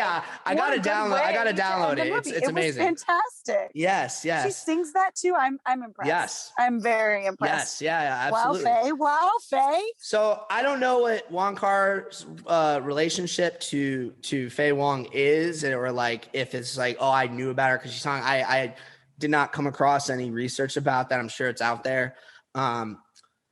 But irregardless, this is an example of someone who is like so easily idolized in a great way. And again, I feel like this does not rob her of her character or her agency or anything. It's in no way a diminishment of that. It's just simply a reality of the fact that this is what the story of this film is, and what her role in it is, and what her character traits just so happen to be, right? Mm-hmm. So she is this very sort of loose, excitable, childlike young woman who kind of just pops into your life, cleans your apartment, brings in stuffed animals and fish, and like just like sleeps in your bed and like plays music that she likes, and like the only question she has of you is, do you like the song too? You know, and you know, as we see with 663 Tony Leung's character's ex, whose name I'm forgetting, their actual flight attendant. Oh yeah, Valerie Chow, who's beautiful, and you really see that. She's not a femme fatale, but she is more of this, and especially you see in that scene at the end where she's in the convenience store, and like she's like kind of just like her relationship is just like, oh, just, you know, you buy me that, they just take your money, whatever. It is this thing of like, I got some other guy who's like a hardcore guy with a motorcycle and a leather jacket. It's like very archetypal. Everything in this is very archetypal. Now you can have a problem with that, or you can just embrace that as a way of communicating emotion and feeling and painting a picture that is not. This is not like a film that's just about plot and like, oh, it's all very straightforward. That's what I mean. The contradictions are the context, are the point of the film. It's a very deep and sophisticated kind of movie, which I don't even like saying because it sound like, oh, I'm just hyping it up in this way, but it really is. And the simplicities of it are just to allow for these contradictions to kind of bake together, which one of the biggest contradictions is the contradiction that the way I look at the film, I don't see the femme fatale and the manic pixie dream girl as in the woman in the blonde wig or Faye as necessarily like, or actually even the flight attendant X or May. Remember that the first detective, the original 223's Hoi Kui. We never really meet. We never meet May. May, and this gets brought up in the end. I'll point it out. It's very confusing, obviously, because it's full of contradictions and confusing things. May is the name of the ex of him. So I don't necessarily look at this. I really don't look at this movie as a movie that's saying these are all distinct people. These are not distinct people. They are distinct archetypes. And in the case of the two cops, they're not even really distinct archetypes. They're sort of like an archetype being stripped away of its archetype in a way. They're kind of, or one cosplaying as the other. There's a lot of different ways we can go at that, which I'll get to. But the point is particularly with the women, they kind of all are just this flowing concept of the woman you're in love with, the woman you were in love with that you are unable to be in love with anymore, or that like you're still in love with her, but like you can't be because it's not working, and the possibility of the next woman. And to me, the difference between Faye and the woman in blonde is less that one's a femme fatale and one's a manic pixie dream girl. The difference is one is just stays in that amorphous place of just being a possibility or a missed opportunity, and the other is the opportunity that lingers and invests, and you invest back and it stays, and maybe there's a chance that it will keep staying even while they have to continue fleeting away because they're a flight attendant. Which again, the fact that she becomes a flight attendant at the end, yeah, you can look at that. Oh, I just copied your ex, or it's that they're the same fucking person. like, and it's just one is a level of I was in denial that this person has a life of their own, can just not show up, can go where they go, and maybe has to go where they go. Versus I'm accepting of that, and I'll go with you. That's why it ends with him saying, "Wherever you want me to go." Right? That's actually accepting that you have to kind of take that leap instead of being stuck in this little rut of I just go to the snack bar at night and I'm a dead end job. Like you see which all that kind of condenses it very nicely. But I kind of want to go back and now break it up apart. Right? So if we could, let's go back to this whole sort of like really fixate on that quote first story, if you will, right? And specifically talk about this femme fatale archetype, because we now just talked about the Manic Pixie Dream Girl. Like I said, we've defined the femme fatale a bit, but I think this is very interesting, the way this is handled, because as you know, there's a wide range of what a femme fatale is.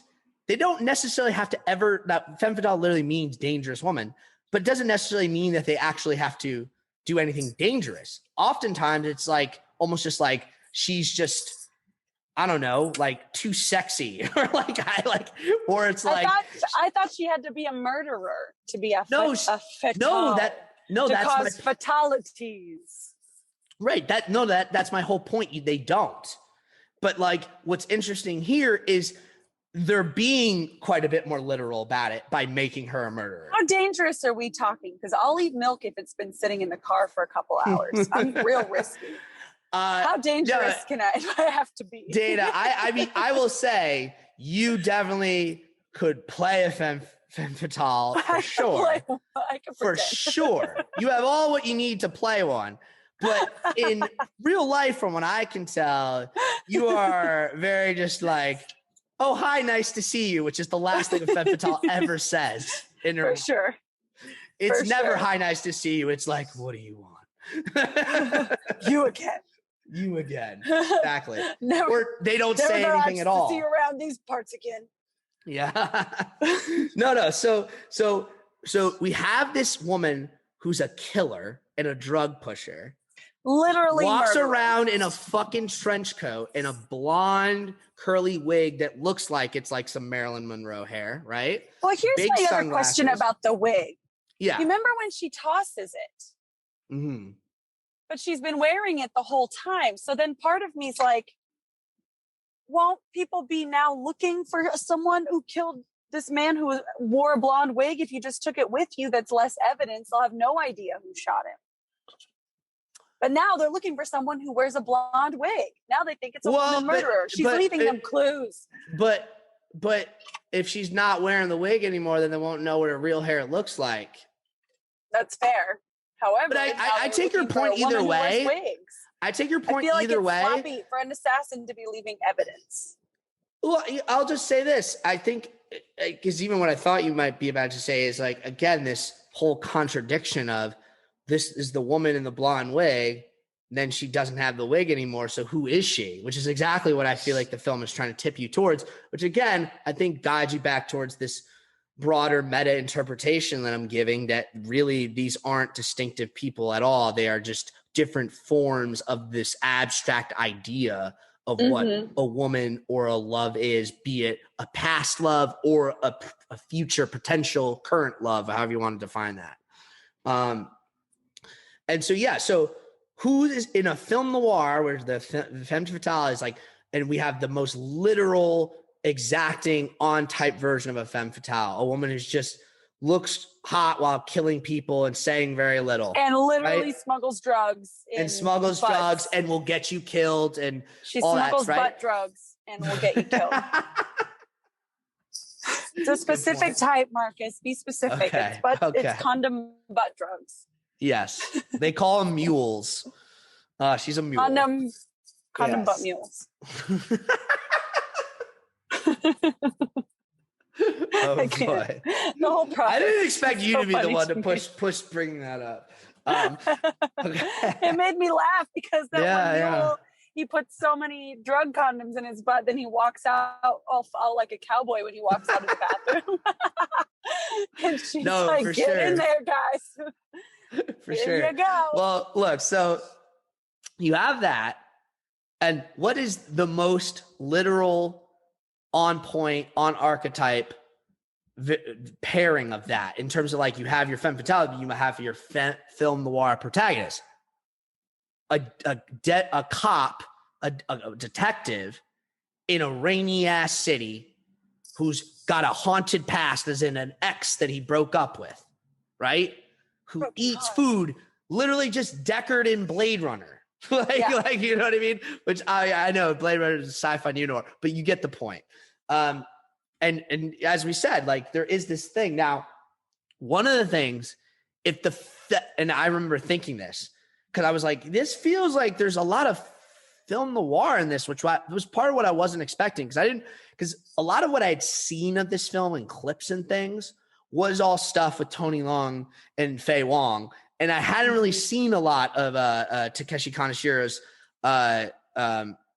scenes or like what they felt like. I didn't really realize how heavy and important film noir was this, which obviously, as you know, excites me greatly, but it wasn't quite exciting me because I was like not really sure if I was just like reading into the wrong things a little too much. But the tipping point for this was, and this is amazing. This is what I was going to say about the specific Blade Runner reference. Now, it's not the exact song. I'm like 99.99% sure it's not.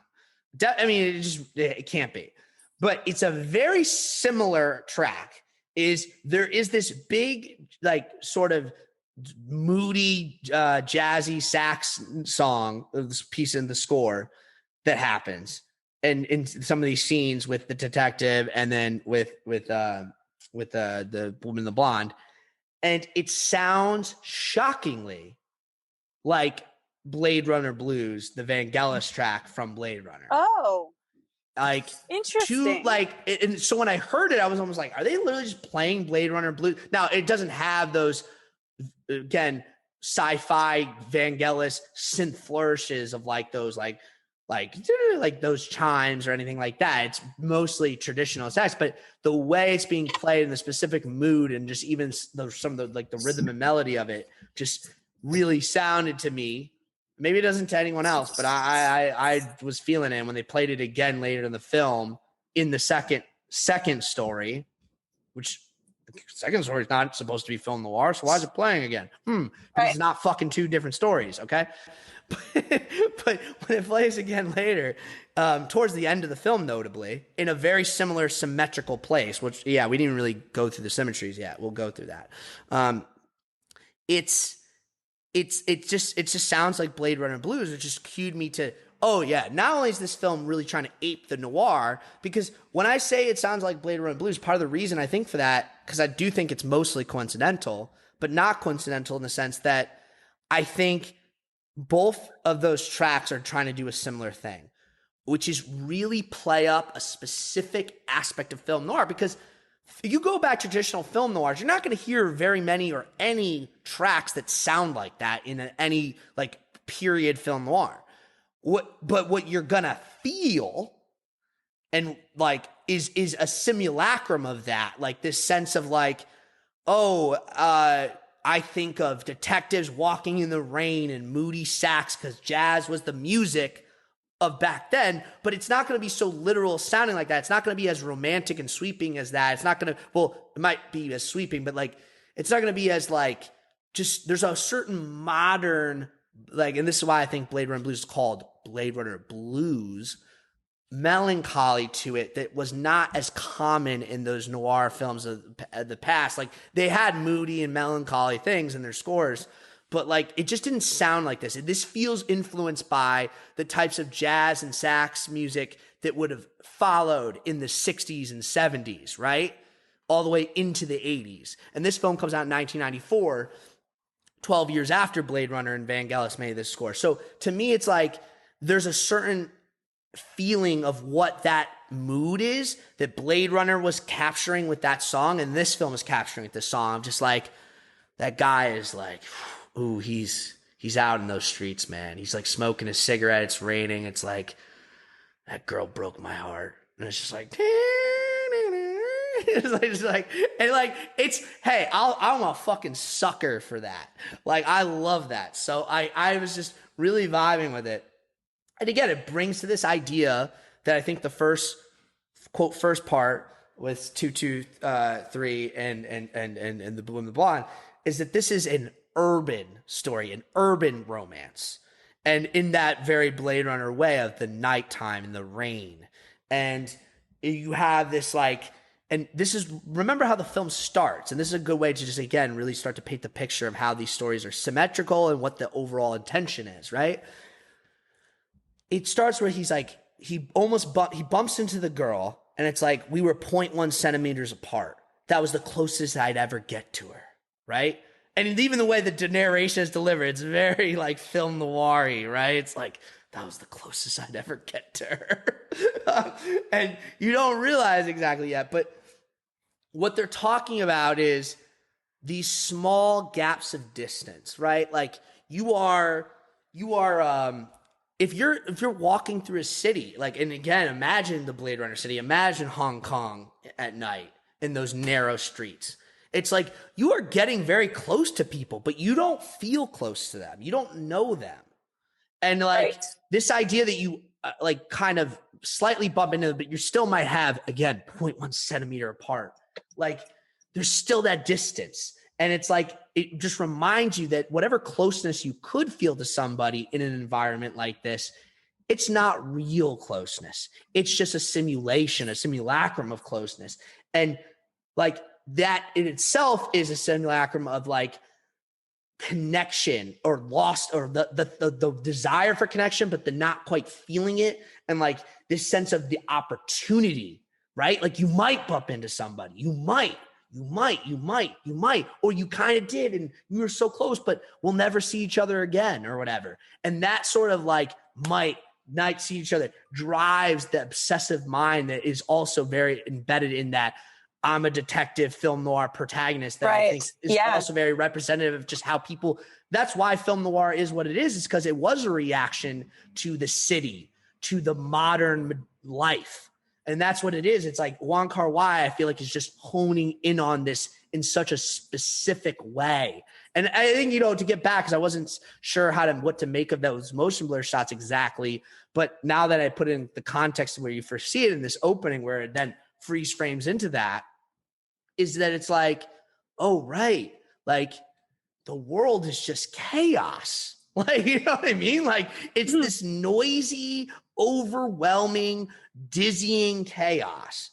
And like, you're just a nobody in it. You're this lost, lonely soul. And you kind of just like happen to brush by someone and you obsess over it because you're like, I don't know what closeness is. And that might be the closest I'll ever get to someone, but it's still not quite there. 0.1 centimeter, right? And like, it's also like, again, this is what I mean about the contradictions, because I feel like the film is really emphasizing that in a way that buys into it and buys into the romanticism of it. But it's also being like, what a waste of time. Like, what a waste, this weird obsession. And that's, again, gets into this whole thing that you get in what I'm saying about how the first story just evolves into the second story, is because the first story is so fixated in these interpretations from like film noir and these things where it is all like, what a joke, like this weird obsession with the girl. It's only going to get you killed. It's only going to leave you heartbroken. Obviously, in this case, that's not what happens. And this is why that ending is so a little bit like jarring, is because it doesn't, yes, you have her killing the guy, but it's like for the detective, it's just like, I just go back to going on my daily jog, Mm-hmm. Yes, it's all moody in the rain and I'm narrating, but it's like, that's really what I'm just going back to. And then even after that, and when the story transitions, like I just go back to like getting my shitty food at the snack place. It's like, I don't like, there's nothing really to be made of it, but But hey, I don't think it's going to stop him from obsessing over it either. He's probably going to be thinking about that more and more for the rest of his life. It's just like, oh, that woman, like I had her right there. I had her right there sleeping. That's the other thing I was going to say when we get into dreams is think about all the emphasis on sleeping and just watching people sleep. And, you know, so they both it's took like naps. Both of the ladies took long naps. Long naps, right? Exactly. So it's like it's just this question of like, is it this life-changing experience? Like, is it the real thing or is it not? And there's not really a definitive answer to it, but it's like really kind of like what you believe it to be or what you make of it is the point. And one way to make of it is to see yourself in the city like you're this like, you know, neo-noir taxi driver, whatever type character, and that every girl you're chasing is some like dangerous woman, the literal translation of Femme Fatale, some dangerous woman who, in this case, yes, she's a dangerous woman. She kills people. She's a drug pusher, all these things. And yeah, the best you'll get is like a happy birthday or whatever. But again, backing up, you notice like, again, his ex is May. Who's May? Like you don't really get much on her. And remember, you pointed out that phone call where it's like, I don't even know you. And it's like, maybe they don't know him because it's like he's just cosplaying as this other person all the time. He's like, right. Oh, I'm just, you know, and he has his little pineapples and whatnot. And that's where it's like he gets into the mindset of like this real. So in the first story, if you will, and this is a good way to point out symmetry, right? Is like the first quote story. It's a guy like his past might be this woman who might be, from what we know about her, because the only things we know about her is that she's like into pineapples and something like that. And yeah.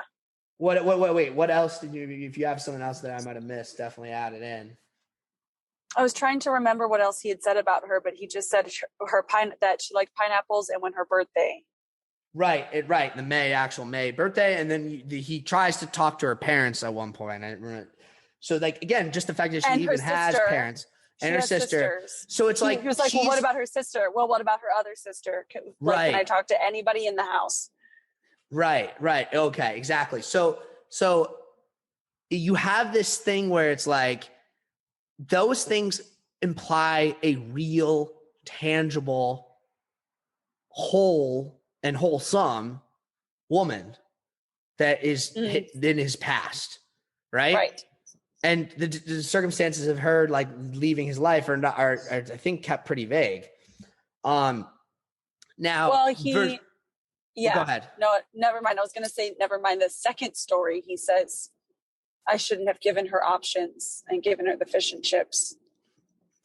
Well, because I should have just kept her with the salad because now she's looking around and there's other options for men too. Again, the more we talk about this, the more we're going to run into that thing I'm talking about where there's these blurry, confusing overlaps that like start to be like, you're like, wait, which character did that apply to or which character doesn't? That's what just happened. Yeah. Right. Exactly. And to my point is just accept and embrace that because that's, I think, very much the point here.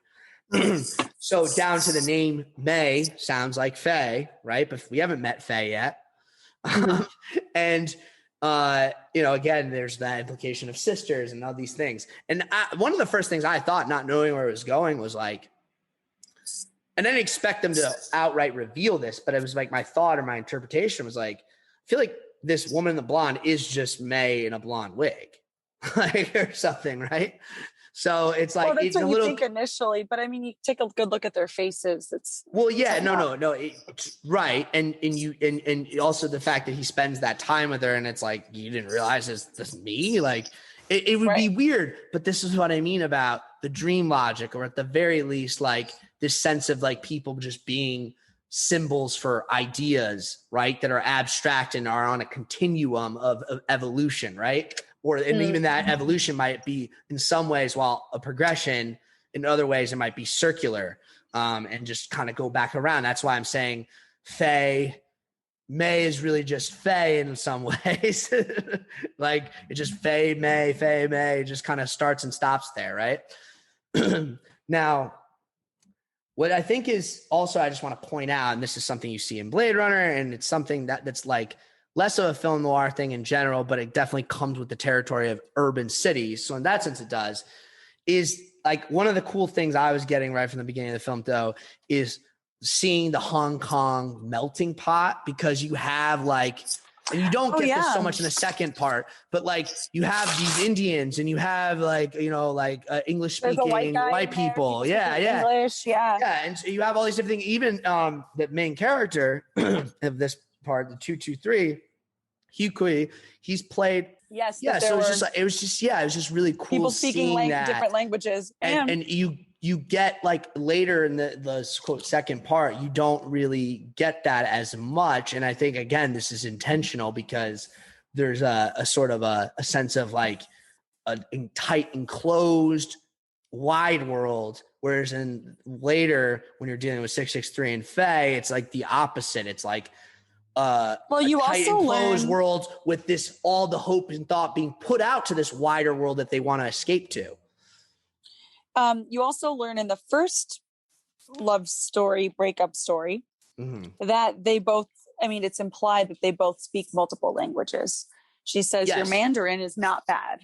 Oh, right. Oh, that's what I was going to, that kind of actually implies that she understood the other languages that he spoke as well. Right. And that one was the one she complimented. Who knows? But no, I remember now exactly what I was going to say. That's what it was about. So, it's interesting, because 223 Hui Koi, or if I'm saying it right or whatever, he's played by Takeshi Kaneshiro, and that's an actor who's half Japanese. That's why he has a Japanese name, and half Taiwanese, and grew up in Taiwan. So he learned from that upbringing to speak like both types of Chinese, Mandarin, and Cantonese. And I think there is an actual Taiwanese language as well, and Japanese.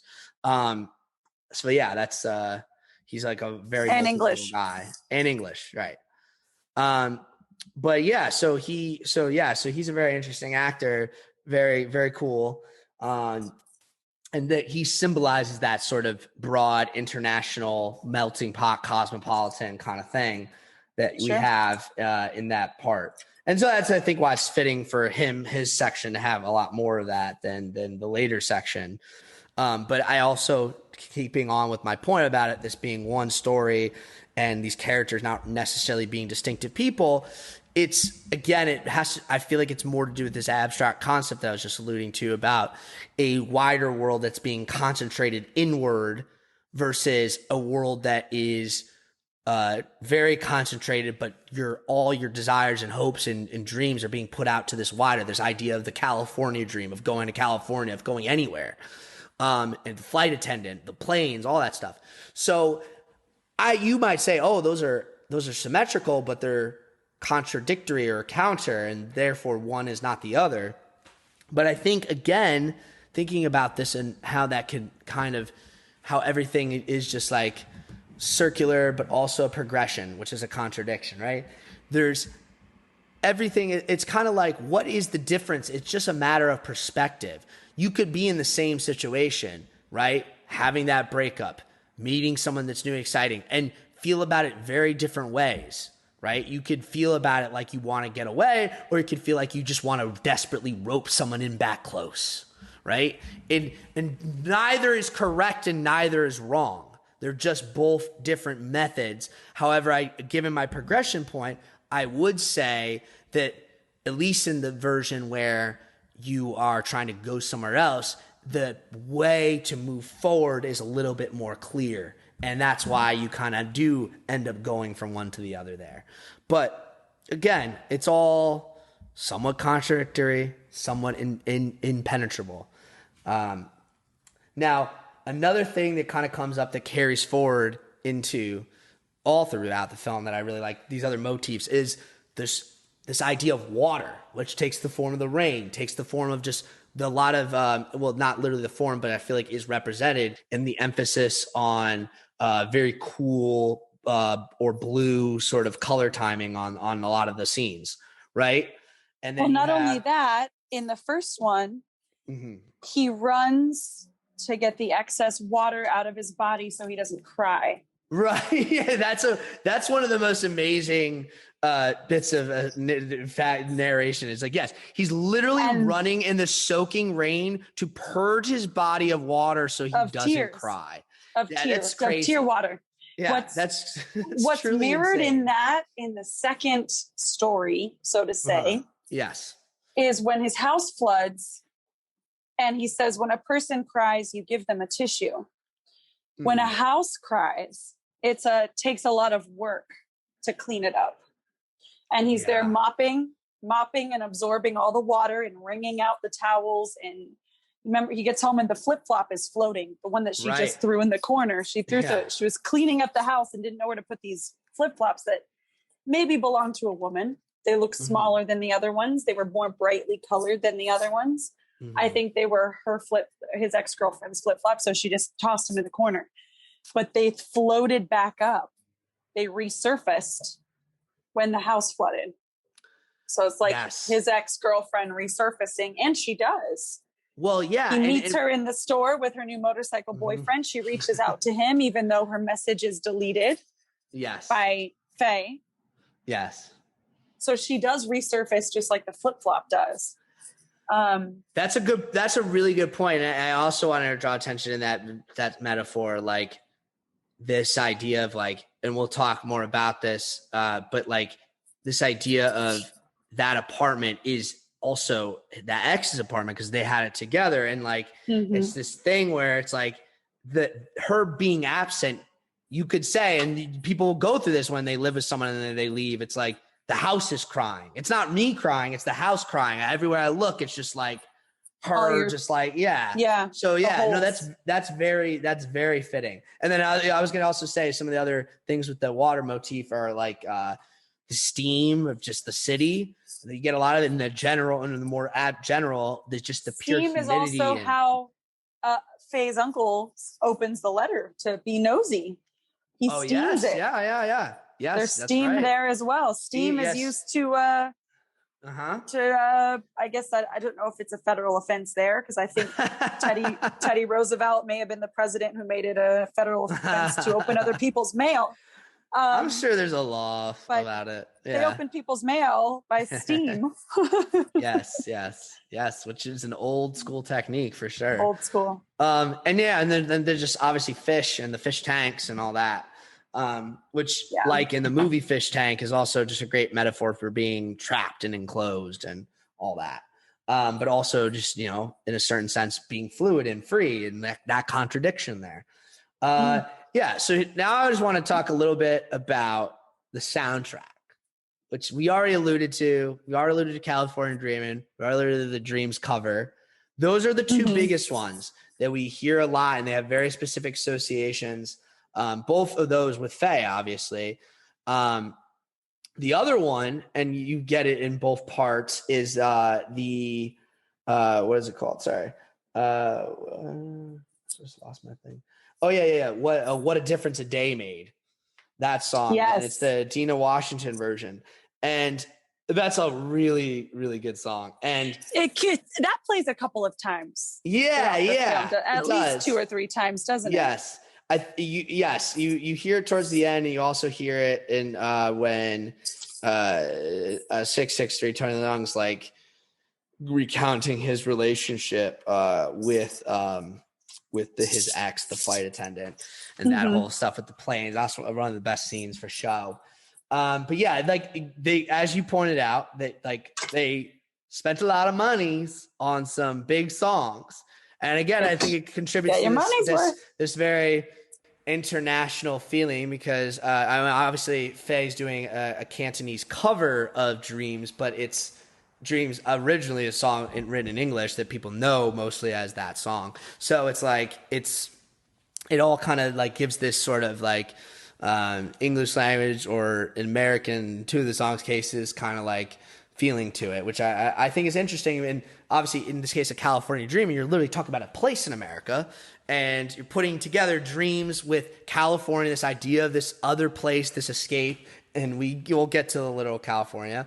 But yeah, this whole transition that we get that brings the supposed first story into the second story, it immediately bombards you with the fact that these characters and the circumstances, and it's kind of contained throughout, despite all the differences and despite the fact that one's a lot longer than the first, is like this idea of them being like kind of symmetrical with similar starts, similar ends, similar midpoints, just like kind of like, you know, all sorts of different motifs being used over. Even the new ones are kind of like, and again, ways of like reinterpreting or recontextualizing old ones.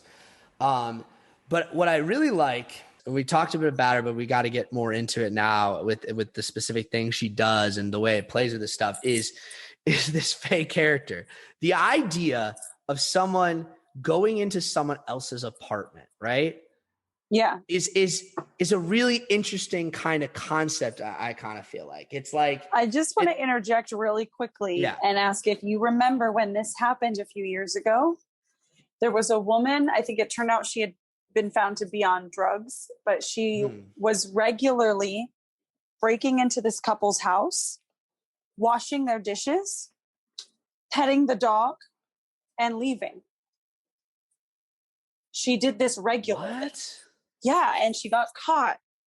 And people were like, where do I sign up? Or like, how much does she charge a month to come do it? She just broke into the house to like clean and then be nice to their dog and then leave. Dude, like, well. So maybe this is a thing.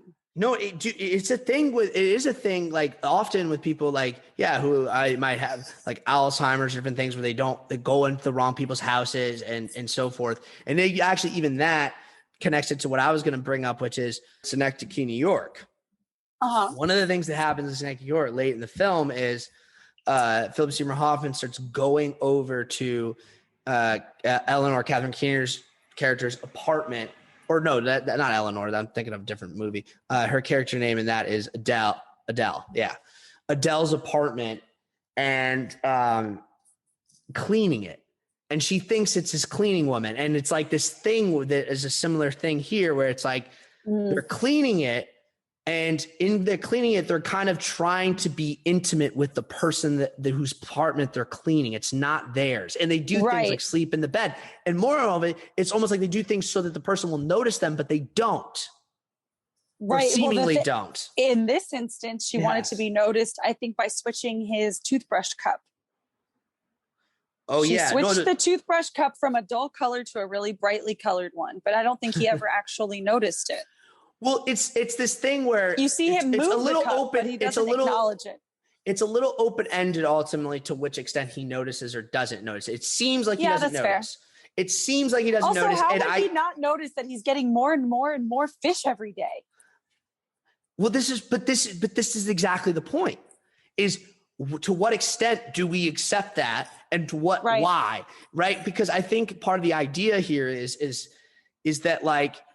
When you like, I'm the type of person I notice every little thing that's moved and like, you know, that's me. But again, we got to think of this in this more abstract kind of way with this kind of movie. See, me, if that was me, I would say, oh, I must have got fish and forgot. That's silly.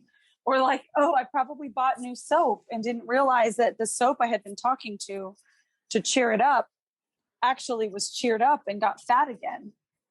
Do you remember? That was also very strange. And one of my favorite parts where he's talking to the soap saying, don't be so down on yourself. You've gotten so small. And then he picks up the bar of soap in the next few days and it's a new soap because she replaced it for him. And he's like, well, look at you. Now you've gotten lazy and you're getting too big. You're getting too fat or something. You've got chunky or something like that. And he's talking to this bar of soap. Yeah, well, like I like that. This idea of talking to inanimate objects is also another thing that. Yes. But like I guess what I'm saying with the idea that like whether you would notice or not, right? Is it's like the ways in which we don't like people are trying to reach out to us and connect us and we don't always notice, or sometimes even we willingly don't notice. Like we don't want to notice because we don't actually want to let them in. And we don't want to believe that there's anyone reaching out to us because it's much easier to cling to the idea of like, no one actually cares about me.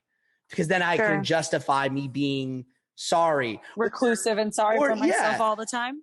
Again, or it could be, and I don't think either is wrong. I think they're both true in the context of this movie. Is like it could also be seen as like this this thing where a person really just is like so distracted by all the wrong things that they really don't notice.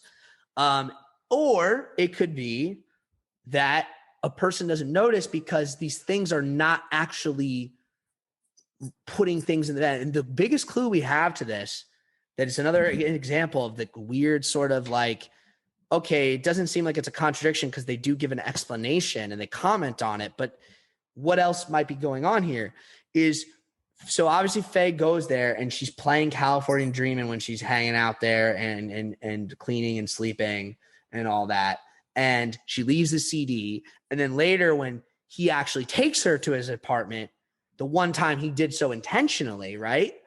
Mm-hmm. He lies to her.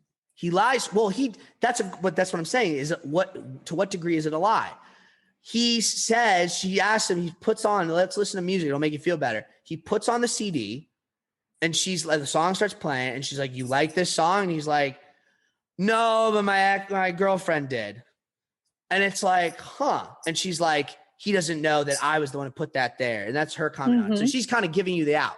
But I really want to draw emphasis to like, okay, you could interpret that a few ways. You could interpret it like he is just saying that because he doesn't know why it's there, but it's just easier to say something and his girlfriend's always on his mind. So that's why he says right. It. Or he could honestly think it was his girlfriend's that left it there, which in and of itself suggests either that he doesn't know what his girlfriend really listened to. He only knows that it's not his, so he assumes it's hers. Or his girlfriend really did listen to that song all the time. And or if it's that, he knows that it's her. And he knows that it's her. And he's just lying to do what exactly, you think? To mess with her. Like, oh, my ex-girlfriend. To mess with her. Okay, no, fair. That's totally valid. I guess what I'm thinking, because I think all those things can be all true at the same time, despite the contradictions. But I think the thing that I think is most interesting to think about in light of everything else I'm saying is this idea that perhaps, again, Faye and his ex are really not distinctive or separate existences.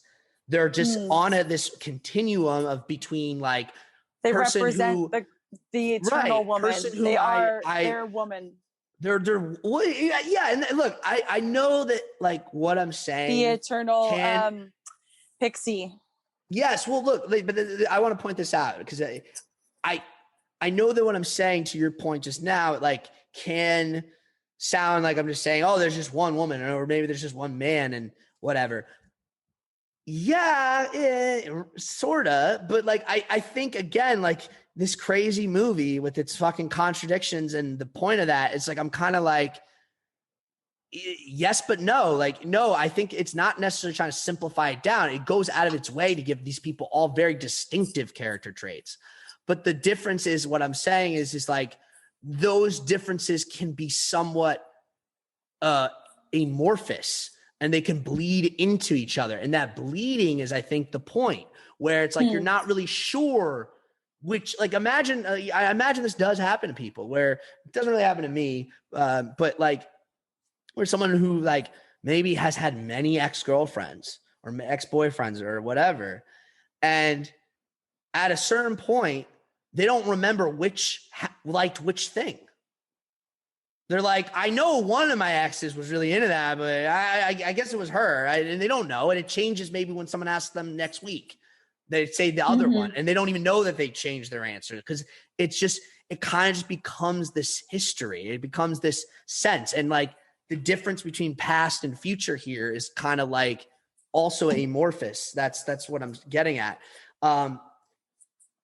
Right. Obviously, you can just interpret it literally what they say, and that's totally valid. But I'm saying like this continued emphasis on similarities and differences just makes me think that they're trying to draw attention to it in this way.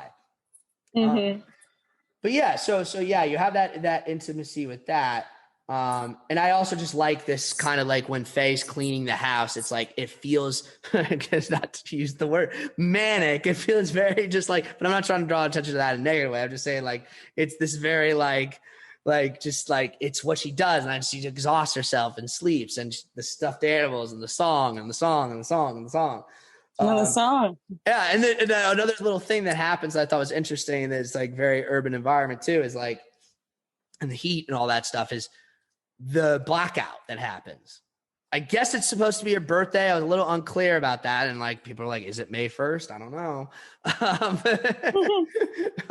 But it's like, it happens like, you have that thing. It's like, that's another thing that happens in a city when it's hot is like, it makes people a little crazy is that you have to deal with those rolling blackouts. I know that especially in New York, but now, like, let's talk about the ending of the film because that's kind of how we'll bring it all to a conclusion here. Because the ending is very interesting. So I would consider the ending basically starting with the point in which, she's like basically, 663 Tony Leung comes home and catches her in the apartment, right? And it's like, right, and she just screams and shuts the door in his face. Yeah, but then the next thing you know, he shows up at the whatever the fast food joint, Snap or whatever, and as the guy, the cousin or the guy say, he's all of a sudden smooth operator. Which I'll point out that Tony Leung is known as Hong Kong's George Clooney, so it's very fitting. And he like kind of just like comes up there. He's just like, and that's also when you hear what a difference a day makes. A Day Made is playing, right?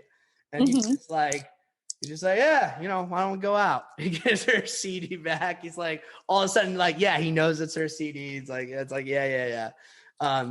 Which I think does lend some credence to your thought that he did always know and was just fucking with her.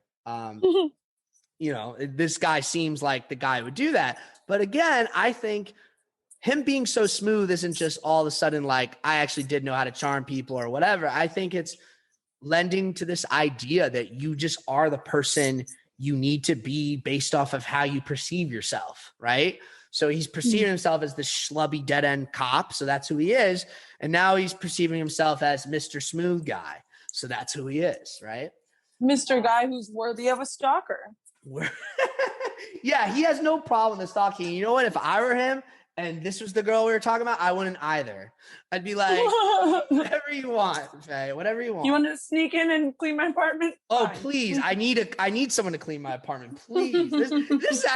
Honestly, I should be honest. This is basically, well, it's in some ways it's my worst nightmare, which is exactly why it's also in some ways my perfect fantasy. It's just like, totally violate my space that I'm obsessively can't stand the idea of anyone violating. But if you do that and you do it in such a charming way, I'll probably be happy somehow. So then it goes to this idea where you're like, okay, what's this date? And this is where we get into like the most literal example in the plot just there of what I mean about contradictions and things having multiple meanings and those meanings being confusing and amorphous, right? So the fact that this is how the climax of the film is what I feel like gives me a lot of credit to go on to go say all the things I've been saying about how to interpret it, right? Because he goes, yeah, we'll have a date in California, right? And we follow him to this spot, which we realize is actually a restaurant called California in Hong Kong. He goes there, he's like all cleaned up and smooth again, like before. And she's a no-show. She's a goddamn no-show. But is she though? Because later we see she's waiting somewhere for him. Okay, well, hold on. I know there's a lot of things that I definitely probably missed and got wrong. But I swear I was paying very close attention to this. And even the plot summaries we read, like more or less back. No, totally. But then there's a point at the end, at the very end, where it's like, it's almost a flashback. Yes, yeah. And she's like, I sat in this cafe and I waited for you. Yes, yeah. No. You, that did happen. You're right. But we didn't get to that part yet. Okay. Yes, yeah. So where we are right now, this is how it's actually presented in the film, kind of just walking through it chronologically here. I was jumping ahead. He goes there and it's like she's a no-show, and that's where you get that shot that I was talking about where he's just like at the bar and it's like perfectly still while everything moves around him so fast. And it's like at one point he's talking to I think it's either the bartender or maybe it's the cousin. And this is the cousin. And the cousin says if she's not into it, just pick another one. He says, and I swear, because I'm looking at subtitles, and maybe the subtitles are wrong, but I don't think so. Says, call May, not Faye, May. Now, he doesn't mean May is Faye. He mentions another person to call, and he uses May. And as you remember, May is the name that we're given for the ex of 223, the first detective at the beginning. So this is what I mean about the circular. Right? Yeah. Like it just goes right back to him. May is his backup, which again, I think is another reason why I feel it's more than valid to interpret it the way I'm saying it. The film is giving you the clues. Okay. Maybe you can see I completely missed that right over my head. No. So yeah, it's there. So you see to call May. Now he also says, Faye, you have to call May because Faye quit and moved to California, which is how you realize and how he realizes, oh shit, she actually thought I meant California in America. Like she literally got on a plane to California instead of meeting me at the restaurant called California here, which is insane. Obviously it's an insane thing to even pretend is a reasonable thing someone would do. She said she wanted him to come to California with her. And she said, I have almost enough money. You can come with me. True. There's that. That's a fair point. But either way, it's like this crazy mix up. And he even points out, it's like, dude, it's like 15-hour fucking 15 hours. 15-hour difference. Like, what the hell? So then it goes from him, he goes to that liquor store from realizing this out. And that's when he runs into his ex, the unnamed flight attendant played by Valerie Chow. And we get that whole thing that we alluded to earlier, where it's like you really get a sense of her in a different light than the light we saw her in before. And it's much more like, oh, yeah, of course she's a, quote, ex, because she's just basically give me money. With this guy. Buy me a drink as I ride off. Yeah, I'm going to basically walk out of here and not pay for my stuff. You're going to go up and pay for me. And she's just very smiley, oh, hey. And I love before she mentions her boyfriend. And this is what. You know why she's doing that, right? Oh, yeah, to manipulate him. No. She's what? She's mad. She left him a voicemail and said, I'm here. I'm going to be in town. Get in touch with me. But Faye deleted it. She deleted it. So she doesn't know that happened. So she's I asked you out. I reached out to you and you ignored me. You can at least buy me a tea or drink, whatever this is. Bye. I'm going off with my boyfriend now. Okay. You guy who didn't respond to my message that was kind of sweet and heartfelt. And she's like, hi, hope we can meet up. I'm in town again. Did you get my letter? Whatever she'd said in the voicemail, but Faye deleted the message. Okay. No. So she's pissed. I would be pissed too if I reached out like that and was all nice and then just saw him and he's like, how are you? It's like, oh, bitch, you didn't get my message? Yes, you did. Dana, you are definitely right. And I did forget that part. You're right. But here's the thing. She's mad. She's showing off because she's mad. Here's the thing though. We keep going back to this and I keep saying it for everything, but it's because I honestly think this is how everything is supposed to be viewed, or at least my view on everything.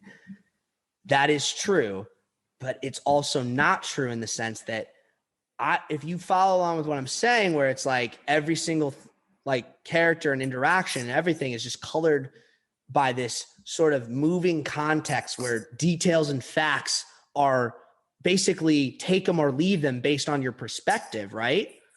Which we're getting the most of in this ending as they were building through. It's because he never read those letters, they didn't really exist to him. So to him, she's who he sees at that liquor store. She is this person who would just run off with some motorcycle guy and disrespect him and have no love or affection for him, would only flirt with him to manipulate him, right? It's the fact that that's not true, because actually, to your point, the woman who wrote him a letter saying that, I think wouldn't do that, even if it was to get back at him.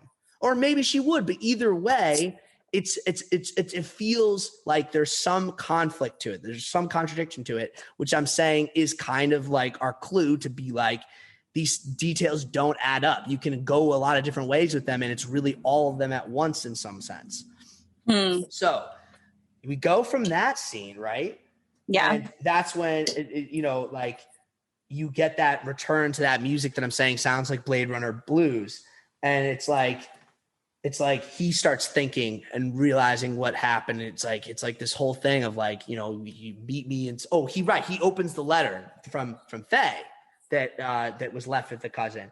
And the letter mentions like, meet me somewhere warm and sunny, like California, while he's getting the rain poured down on him. And you have that Blade Runner blues, which is that symmetrical thing to the first part, but it's also he was now in the you're rain. seeing it. Yeah, you're seeing it in this juxtaposition between that was the guy in the rain who ends in the rain. Now it's I wasn't really in the rain. Now I'm in it, but I'm being told, hey, you don't have to be. But I missed my chance. It's like this whole thing of like I was saying before, it's like the guy who's stuck in one space and just wants to bring everyone into it versus the guy who's stuck in one space, wants to get out of it, but fails. Both fail in their own ways at it. But like I said, they're really just one guy anyway. So it's just failures and progression, right? So now we get to the actual ending, which for me was kind of a surprise because I just expected the movie to end with that melancholy. But no, you get all of a sudden you cut to Faye dressed as a flight attendant, which I was like really slapping my knee at that point because it was like, okay, you are hammering it home that I am supposed to read this like these are all just different like simulations of the same person because now you have Faye being a flight attendant. You know what? How else you could look at it? Yeah, as two snippets of the multiverse theory. Yeah. Well, that would be multiverse theory is just. So I'm going to loop around and say that this is Loki's fault. They're variants. Actually, that's literally no, that's actually variants too with Loki. Which I did watch the third episode. I don't know if you did or not yet. I watched the second one. Okay, so I'm always a week behind. So I will say nothing about the third episode. We're gonna have to wait and do the whole thing at once, I think, which is better anyway. But the third episode was a very different episode than the first two episodes, but not in a bad way. A way that really showed that the show can do a lot of things, not just the things it was already doing that were great. Interesting. So that's good. Yes. Anywho, I think that's actually a really aptitude way to put it, like to describe what I'm saying in a sort of more sci-fi way, which is, of course, your speed data. Is these are variants. These are all alternate sort of timeline versions of the same people in some senses. But their timelines cross over just like variants and Loki do, where they're now all of a sudden they're kind of interacting with each other in this weird sort of way. And also even I was actually going to use this term and I didn't, but it's funny because obviously because you've watched Loki, that Owen Wilson's character is named Mobius, which I have to assume is a reference to the concept of the Mobius strip, which is basically how I'm describing this movie, where I say it's basically just this overlapping loop, but there's still some progression. It's like a loop that progresses into another loop into infinity. But that's whether you consider that progression or not is a little bit of an interpretive fact, but I tend to. What a name to give him. That's what that name means. Yes. Yeah. No, it's a real mathematical thing called the Mobius strip, which I'm not a physicist or a mathematician, so I probably can't be the best explainer for it, but that's what it is. And usually people do reference it in concepts of time travel because it's when people think of what an actual time loop would be, they think of like the sort of concept of a Mobius strip, if you will. Interesting. Yeah. Something cool to look up for you. Yeah. Or for me to look up again and refresh I'm going to go down a rabbit hole. You know it. I'm sure. Yeah. But yeah, so Faye comes back in the fucking flight attendant outfit with California Dreamin' playing. Just like such a perfect visual. And he's just like there. He's like, open other shop. So obviously a whole year has passed, but it's like a single cut that they don't even make a big deal out of, right? Which I think I like when movies do that. I mean, you see the time is in her hair. Right, but that's what I mean. I know a lot of movies like do like, oh, give you the title card or something. Like this doesn't do that. It's just like moving on. And it's like he's just like, I love that ending exchange. It's so good. He's like, oh, how's California? He's like, California was nothing special. That's what she says.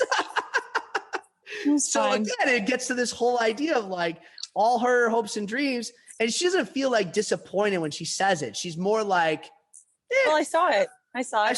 I got it done. The world is much bigger than even just California. And that's why I'm a flight attendant now. And again, to really show just how he's evolved and how things have changed, now he's like looking at this new love interest who's also the same as the old one because she's a flight attendant, but his perspective has changed. He's not the same guy. He's still played by Tony Leung, but he's not the same guy. He's now this very kind of assertive, suave guy running his own business, being more ambitious with it. He's taking the existing business and revamping it in a more ambitious way, right? The fact that some beat cop would suddenly do that, one could say it's a little unrealistic. I don't know if it would be in Hong Kong at that point, but it doesn't matter. The point is that he's like a renewed guy in the same way she's a renewed person. They're not the same people, even though they're still played by those two actors. Right. Well, the people have grown. The people themselves have evolved, which I think that's which is the number one thing movie stories tend to do. Like, for a movie that's as avant-garde and unusual as this one, its ending just taken on its own at face value is incredibly conventional and incredibly in genre for like what you would call a romantic comedy. Right? It's like we've grown and changed, and now we're ready to get back together. Basically. We can get back together because we've both grown and changed in positive directions. I'm still going to be a flight attendant, go around the world, but you can come with me. And he's like, I'll go with you. And she's like, well, where do you want to go? And he's like, wherever you want to take me, because I'm not like going to sit here and like dig my heels in. Like I'm actually truly open and game to do whatever it is we need to do. But I'm like, don't want to miss that thing. And then you get the cut to dreams and the end credits, and it's beautiful. It's very uplifting and moving, I have to say. It was. But all that is to say, like, what I find so fascinating about it, not just in and of itself, is this idea of like, look at the journey we went on here. Like, we started with this sort of like weirdly pseudo realism, pseudo drug running ring. Yeah, pseudo deconstructionist like take on film noir, or maybe even just straight up deconstruction take on film noir, where it's like the detective and the femme fatale, but like the detective's like really just an incompetent schlub, and the femme fatale is just basically unknowable, which is the point of a femme fatale, but in a much more literal way here. And he has this ex-girlfriend that we don't know anything about, but maybe she's the sister of the character he doesn't seem to care exists. It's like, right, because every single person in this movie is just really, I really stand by this, is just kind of meant to be a sort of variant on this sort of endless evolution and repetition that we all go through, trying to figure out who we are and who we could be. And how do we move from past to present? Because time just passes and goes on, but people can get very stuck, right? So how you move from one to thing requires that you actually do it, and requires you to kind of adopt a certain persona to do it. If you adopt one persona, you might get stuck. Like, so I'm saying you adopt the persona of this like noir detective chasing femme fatales, you're probably not going to move very far. You adopt the persona of a guy who's just like some depressed, schlubby loser who's like obsessed with, or is like runs into a manic pixie dream girl. It's like, you might move, but it's not real. It's still a pretty intangible, unreal thing. But realism is overrated. And if you really want to move, you got to become the guy who's just cool as fuck and gets it done. You know, like, and if you're the girl, same thing. Because I don't think, again, the movie, you might say, focuses on the men's perspective, but I don't think it does. I think Faye's story is just as important as everyone else's, and she goes on her own character change. And that's one thing that separates her from a manic pixie dream girl, I'd say, is that, at least in certain definitions, is that she's not a static character. I think, yes, there's a lot of jumps being made, but the point is she kind of actualizes herself in an own way. And if you take my interpretation that Faye, May, blonde wig, flight attendant are all one sort of continuum the same way the two cops are, then again have the same sort of thing of personas sort of shifting in order to shift through time. She kind of was this sort of family girl non-entity to this sort of like the opposite of that, this very dangerous, like dangerous woman, femme fatale, right? Then goes to like, I'm going to go the exact opposite way and just be this sort of boppy, manic pixie dream girl. But really what I need to be is just kind of be, it's hard to articulate what the flight attendant at the end really is, but I suppose you say, because you kind of come back around to May, and that's why the cousin's like, you should just go to May. It's like she is now May again, but a May that's like actually like a full-fledged person. And you could say from that sense, it's like more like his change allowed her to be herself to him, and for her to be in a position to receive him in a new way, right? That's a good way to look at it, I think. It's like, oh, I'm just me, but I'm a me that like actually wants to be around you, and you're you that I actually want to be around. You know? Right. You've each blossomed by yourself, and now you're ready to be a bouquet. Yeah. And you know, again, Chungking Express. You got the fucking the high end, the upper class with the lower class. They're miles apart, but not necessarily. Like you're just moving between one thing to the next. But yeah, I think that is there other things you want to touch on? Yeah, no, I feel like that's as strong of a I think that's as strong of a conclusion I could give, and for a movie that has a very strong conclusion to my it point. Really, yeah, I liked it very much. Yeah, I'm glad you did. I was actually a little worried you were going to come on in and say, Mark. I was confused, but when I took a step back, it took me a minute to realize what was happening. Yeah, no, for sure. Don't get me wrong. I was going to say that was, and if I thought you were going to say that, I was going to say, well, listen, I don't know if I have all the answers, because be honest, like it was confusing as hell for me too. But I started to realize, and hopefully I can turn you on to this, that's like part of the fun of the whole movie. That's part of it. I don't really know what's happening, and that's okay. yeah, exactly. But all right, Dana, thanks for doing this. Yes. You get some women, take them to the Peachtree Dams. I say get liquored up and take them to the Peachtree Dams. Do you know what I mean? You know why? It's a scary thing to give to a guy like me. Do you know what I mean? I say get liquored up and take them to the Peachtree Dams. Do you know what I mean?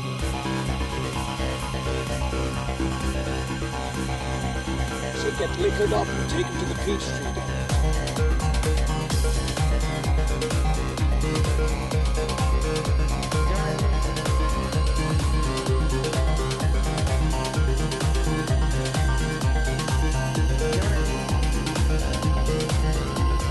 Get liquored up and take him to the Peachtree Dams. Do you know what I mean? You know why? Final cut. It's a scary thing to give to a guy like me. Hello there, Cinphomaniacs.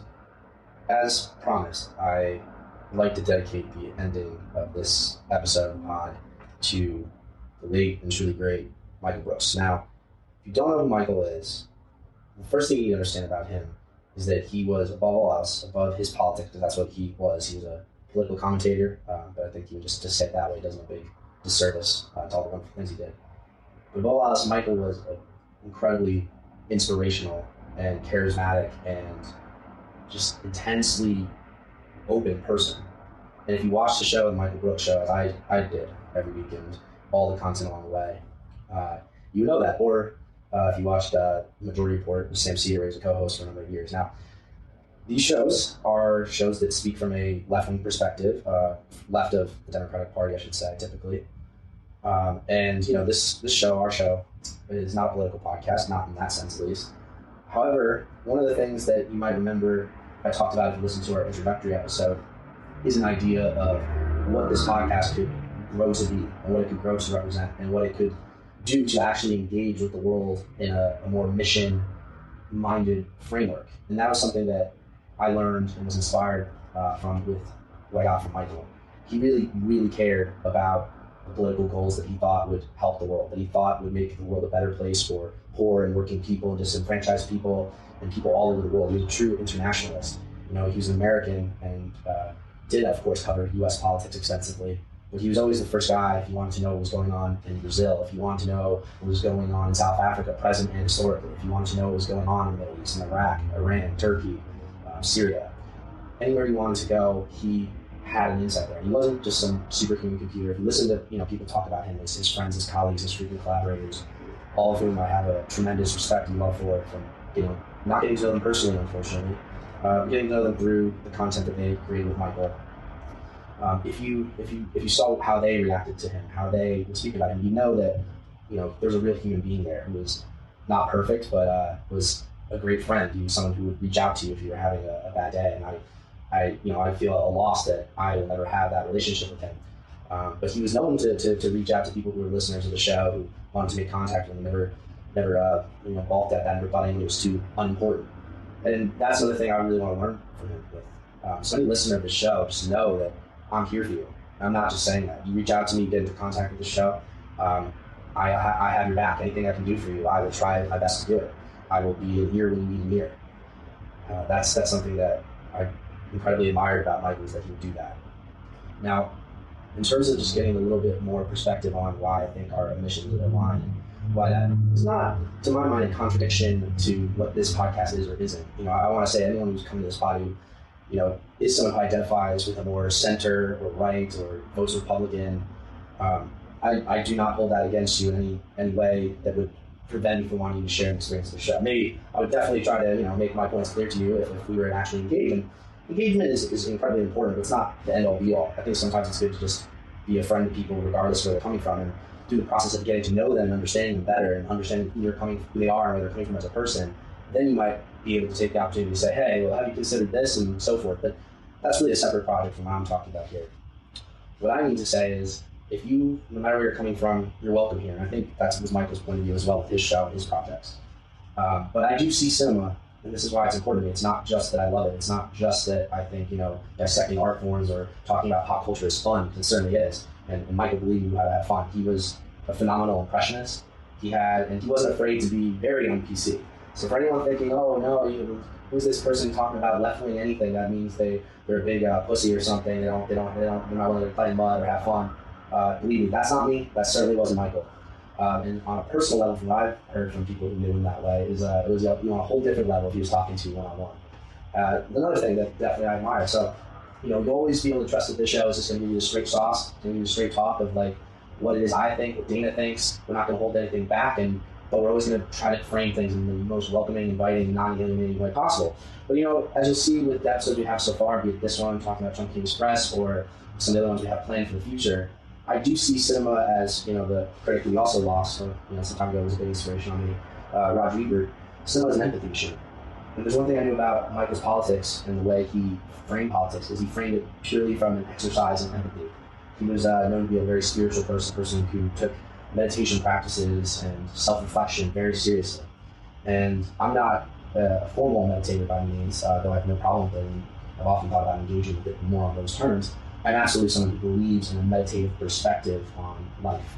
And film and the experience of film has really helped me do that. It's been a tremendous impact on myself, who, if I'm being honest, doesn't, empathy and things like that don't always come natural to me. It's something I've had to learn to appreciate. And I don't learn it because I'm like, oh, this is just really how to get along with people. It's because I've also learned of the value of it and the value it brings to the world, and that's how I see it. And I'm all about maximizing the value of my time on this planet, especially in light of Michael, who was, I believe, only 37 when he died.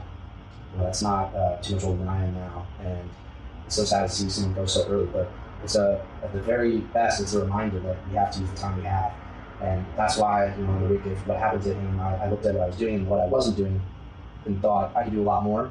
Michael worked very hard, but it's not just about working hard. It's not just about getting ahead, though he was also known to be quite ambitious, as am I. I want this podcast to be the biggest film podcast on the planet. You can mark my words about that right now. We're starting certainly small, but we'll get there, because I am fully dedicated to this. And it's not about making the podcast big on its own terms. I only care about that because I think that means it'll have the opportunity to reach people and get people to see cinema as, again, something even more than just an empathy machine, as a way of sorting through the human psyche You know, part of the title Cinphomaniac and the whole ethos that we're trying to build here is to be a bit provocative and scandalous. You know, a guest actually in Michael Brooks' show was Slavoj Žižek, the philosopher and critic who, you know, famously made Pervert's Guide to Cinema, which had a major impact on me when I saw it in film school. And it really kind of helped frame the education I was getting there and some other things that we read, thankfully. As cinema as being something that should be celebrated for being transgressive, should be celebrated for really getting to the nitty-gritty of the, you know, frankly fucked up things we think and do and fantasize about and all that, because it's a reflection of the world we live in. The world is a reflection of our internal lives, as is cinema. So understanding cinema as a reflection of our internal lives, and understanding the world as a reflection of it, creates a bridge to say, if I approach cinema the right way, and it's not just any other way, the way that we are trying to approach tackling these movies is the way I'm talking about, which is to really put things into context. You know, Michael used to say about politics, you know, everything's about contextualizing, historicizing, and learning to hold contradictions. And I think cinema is a fantastic tool if you engage with it in the right way to learn how to do those things. And that's what I'm trying to help establish with this podcast, is that what we're doing is we're taking these films and we are, you know, I say going deep as a fun way of putting it. And, you know, other podcasts have certainly used that sort of, that way of looking at it. But what I'm really trying to get at is to say how we can use that context to say, okay, and this is where international films come in, and that's why it's good that we're doing a Hong Kong film on this episode, but we have a big slate planned, and hopefully we'll cover more and more international films. And, you know, as I talked about in the introductory episode, I really want to start to shift this podcast towards having on guests and having on different perspectives other than myself or Davis. You know, a filmmaker from the Middle East or Africa or China or Japan or Korea or the Southeast Asian nations, anywhere really, Nordic countries, wherever, South America, Brazil, Ecuador, Bolivia, so forth. I want to get as global as I can with this, you know, and because I agree with the way Michael approached things, which is to say that, you know, there is a common humanity. There's a sort of cosmopolitan ambition I have, and that's really the way forward. You know, Michael talked a lot about cosmopolitanism, and he tried to reclaim the term to the left, as he would say. But I remember learning about the concept as well in college, and being really taken with it, because even though I think the version I got would be more of the sort of less than neoliberal kind of perspective on it, which can be a little deceptive, the core influences of the philosophy really do speak to something that's crucial, which is that we all have a universal common experience. But the way we get to that universal common experience is not through just saying, oh, well, it's all the same. Nor is it through saying this crap that I see now more and more in present, you know, pop culture and society and politics, which is to really just emphasize the difference and say we're all in these silos and we can't really communicate. You can't really understand my experience, and that's going to forever keep us apart. I don't agree with that. And from what I understood, Michael, he didn't either. But the differences matter, they're valuable. And so how do we bridge those things? How do we hold those two contradictions? Well, the best answer I have, and again, I think it's an answer you can sign off on, is to try to get at things through the details. Rather than take the surface level approach, and you might recall this is something I believe I talked about on our welcoming episode, but I'm going to elaborate on it a little further here. Now I've put it into a context that you might understand where it's coming from in this other place, this other space in my life. That details are the way to get to the universal. By really putting things in the proper context, by historicizing them, by trying to understand the intricacies of the relationships, the power dynamics, the entire holistic meaning of what we're talking about, be it interior, exterior, be it textual, subtextual, supertextual, all those things, metatextual, all those things, if you're able to string the yarn, if you will, thread the needle through those things, then you start to be able to see a picture that actually does resemble something beneath all those specifics, that is universal and therefore scalable, right? Because the faux universalism is the one that's not concerned with those details, that's not concerned with the context and historicizing.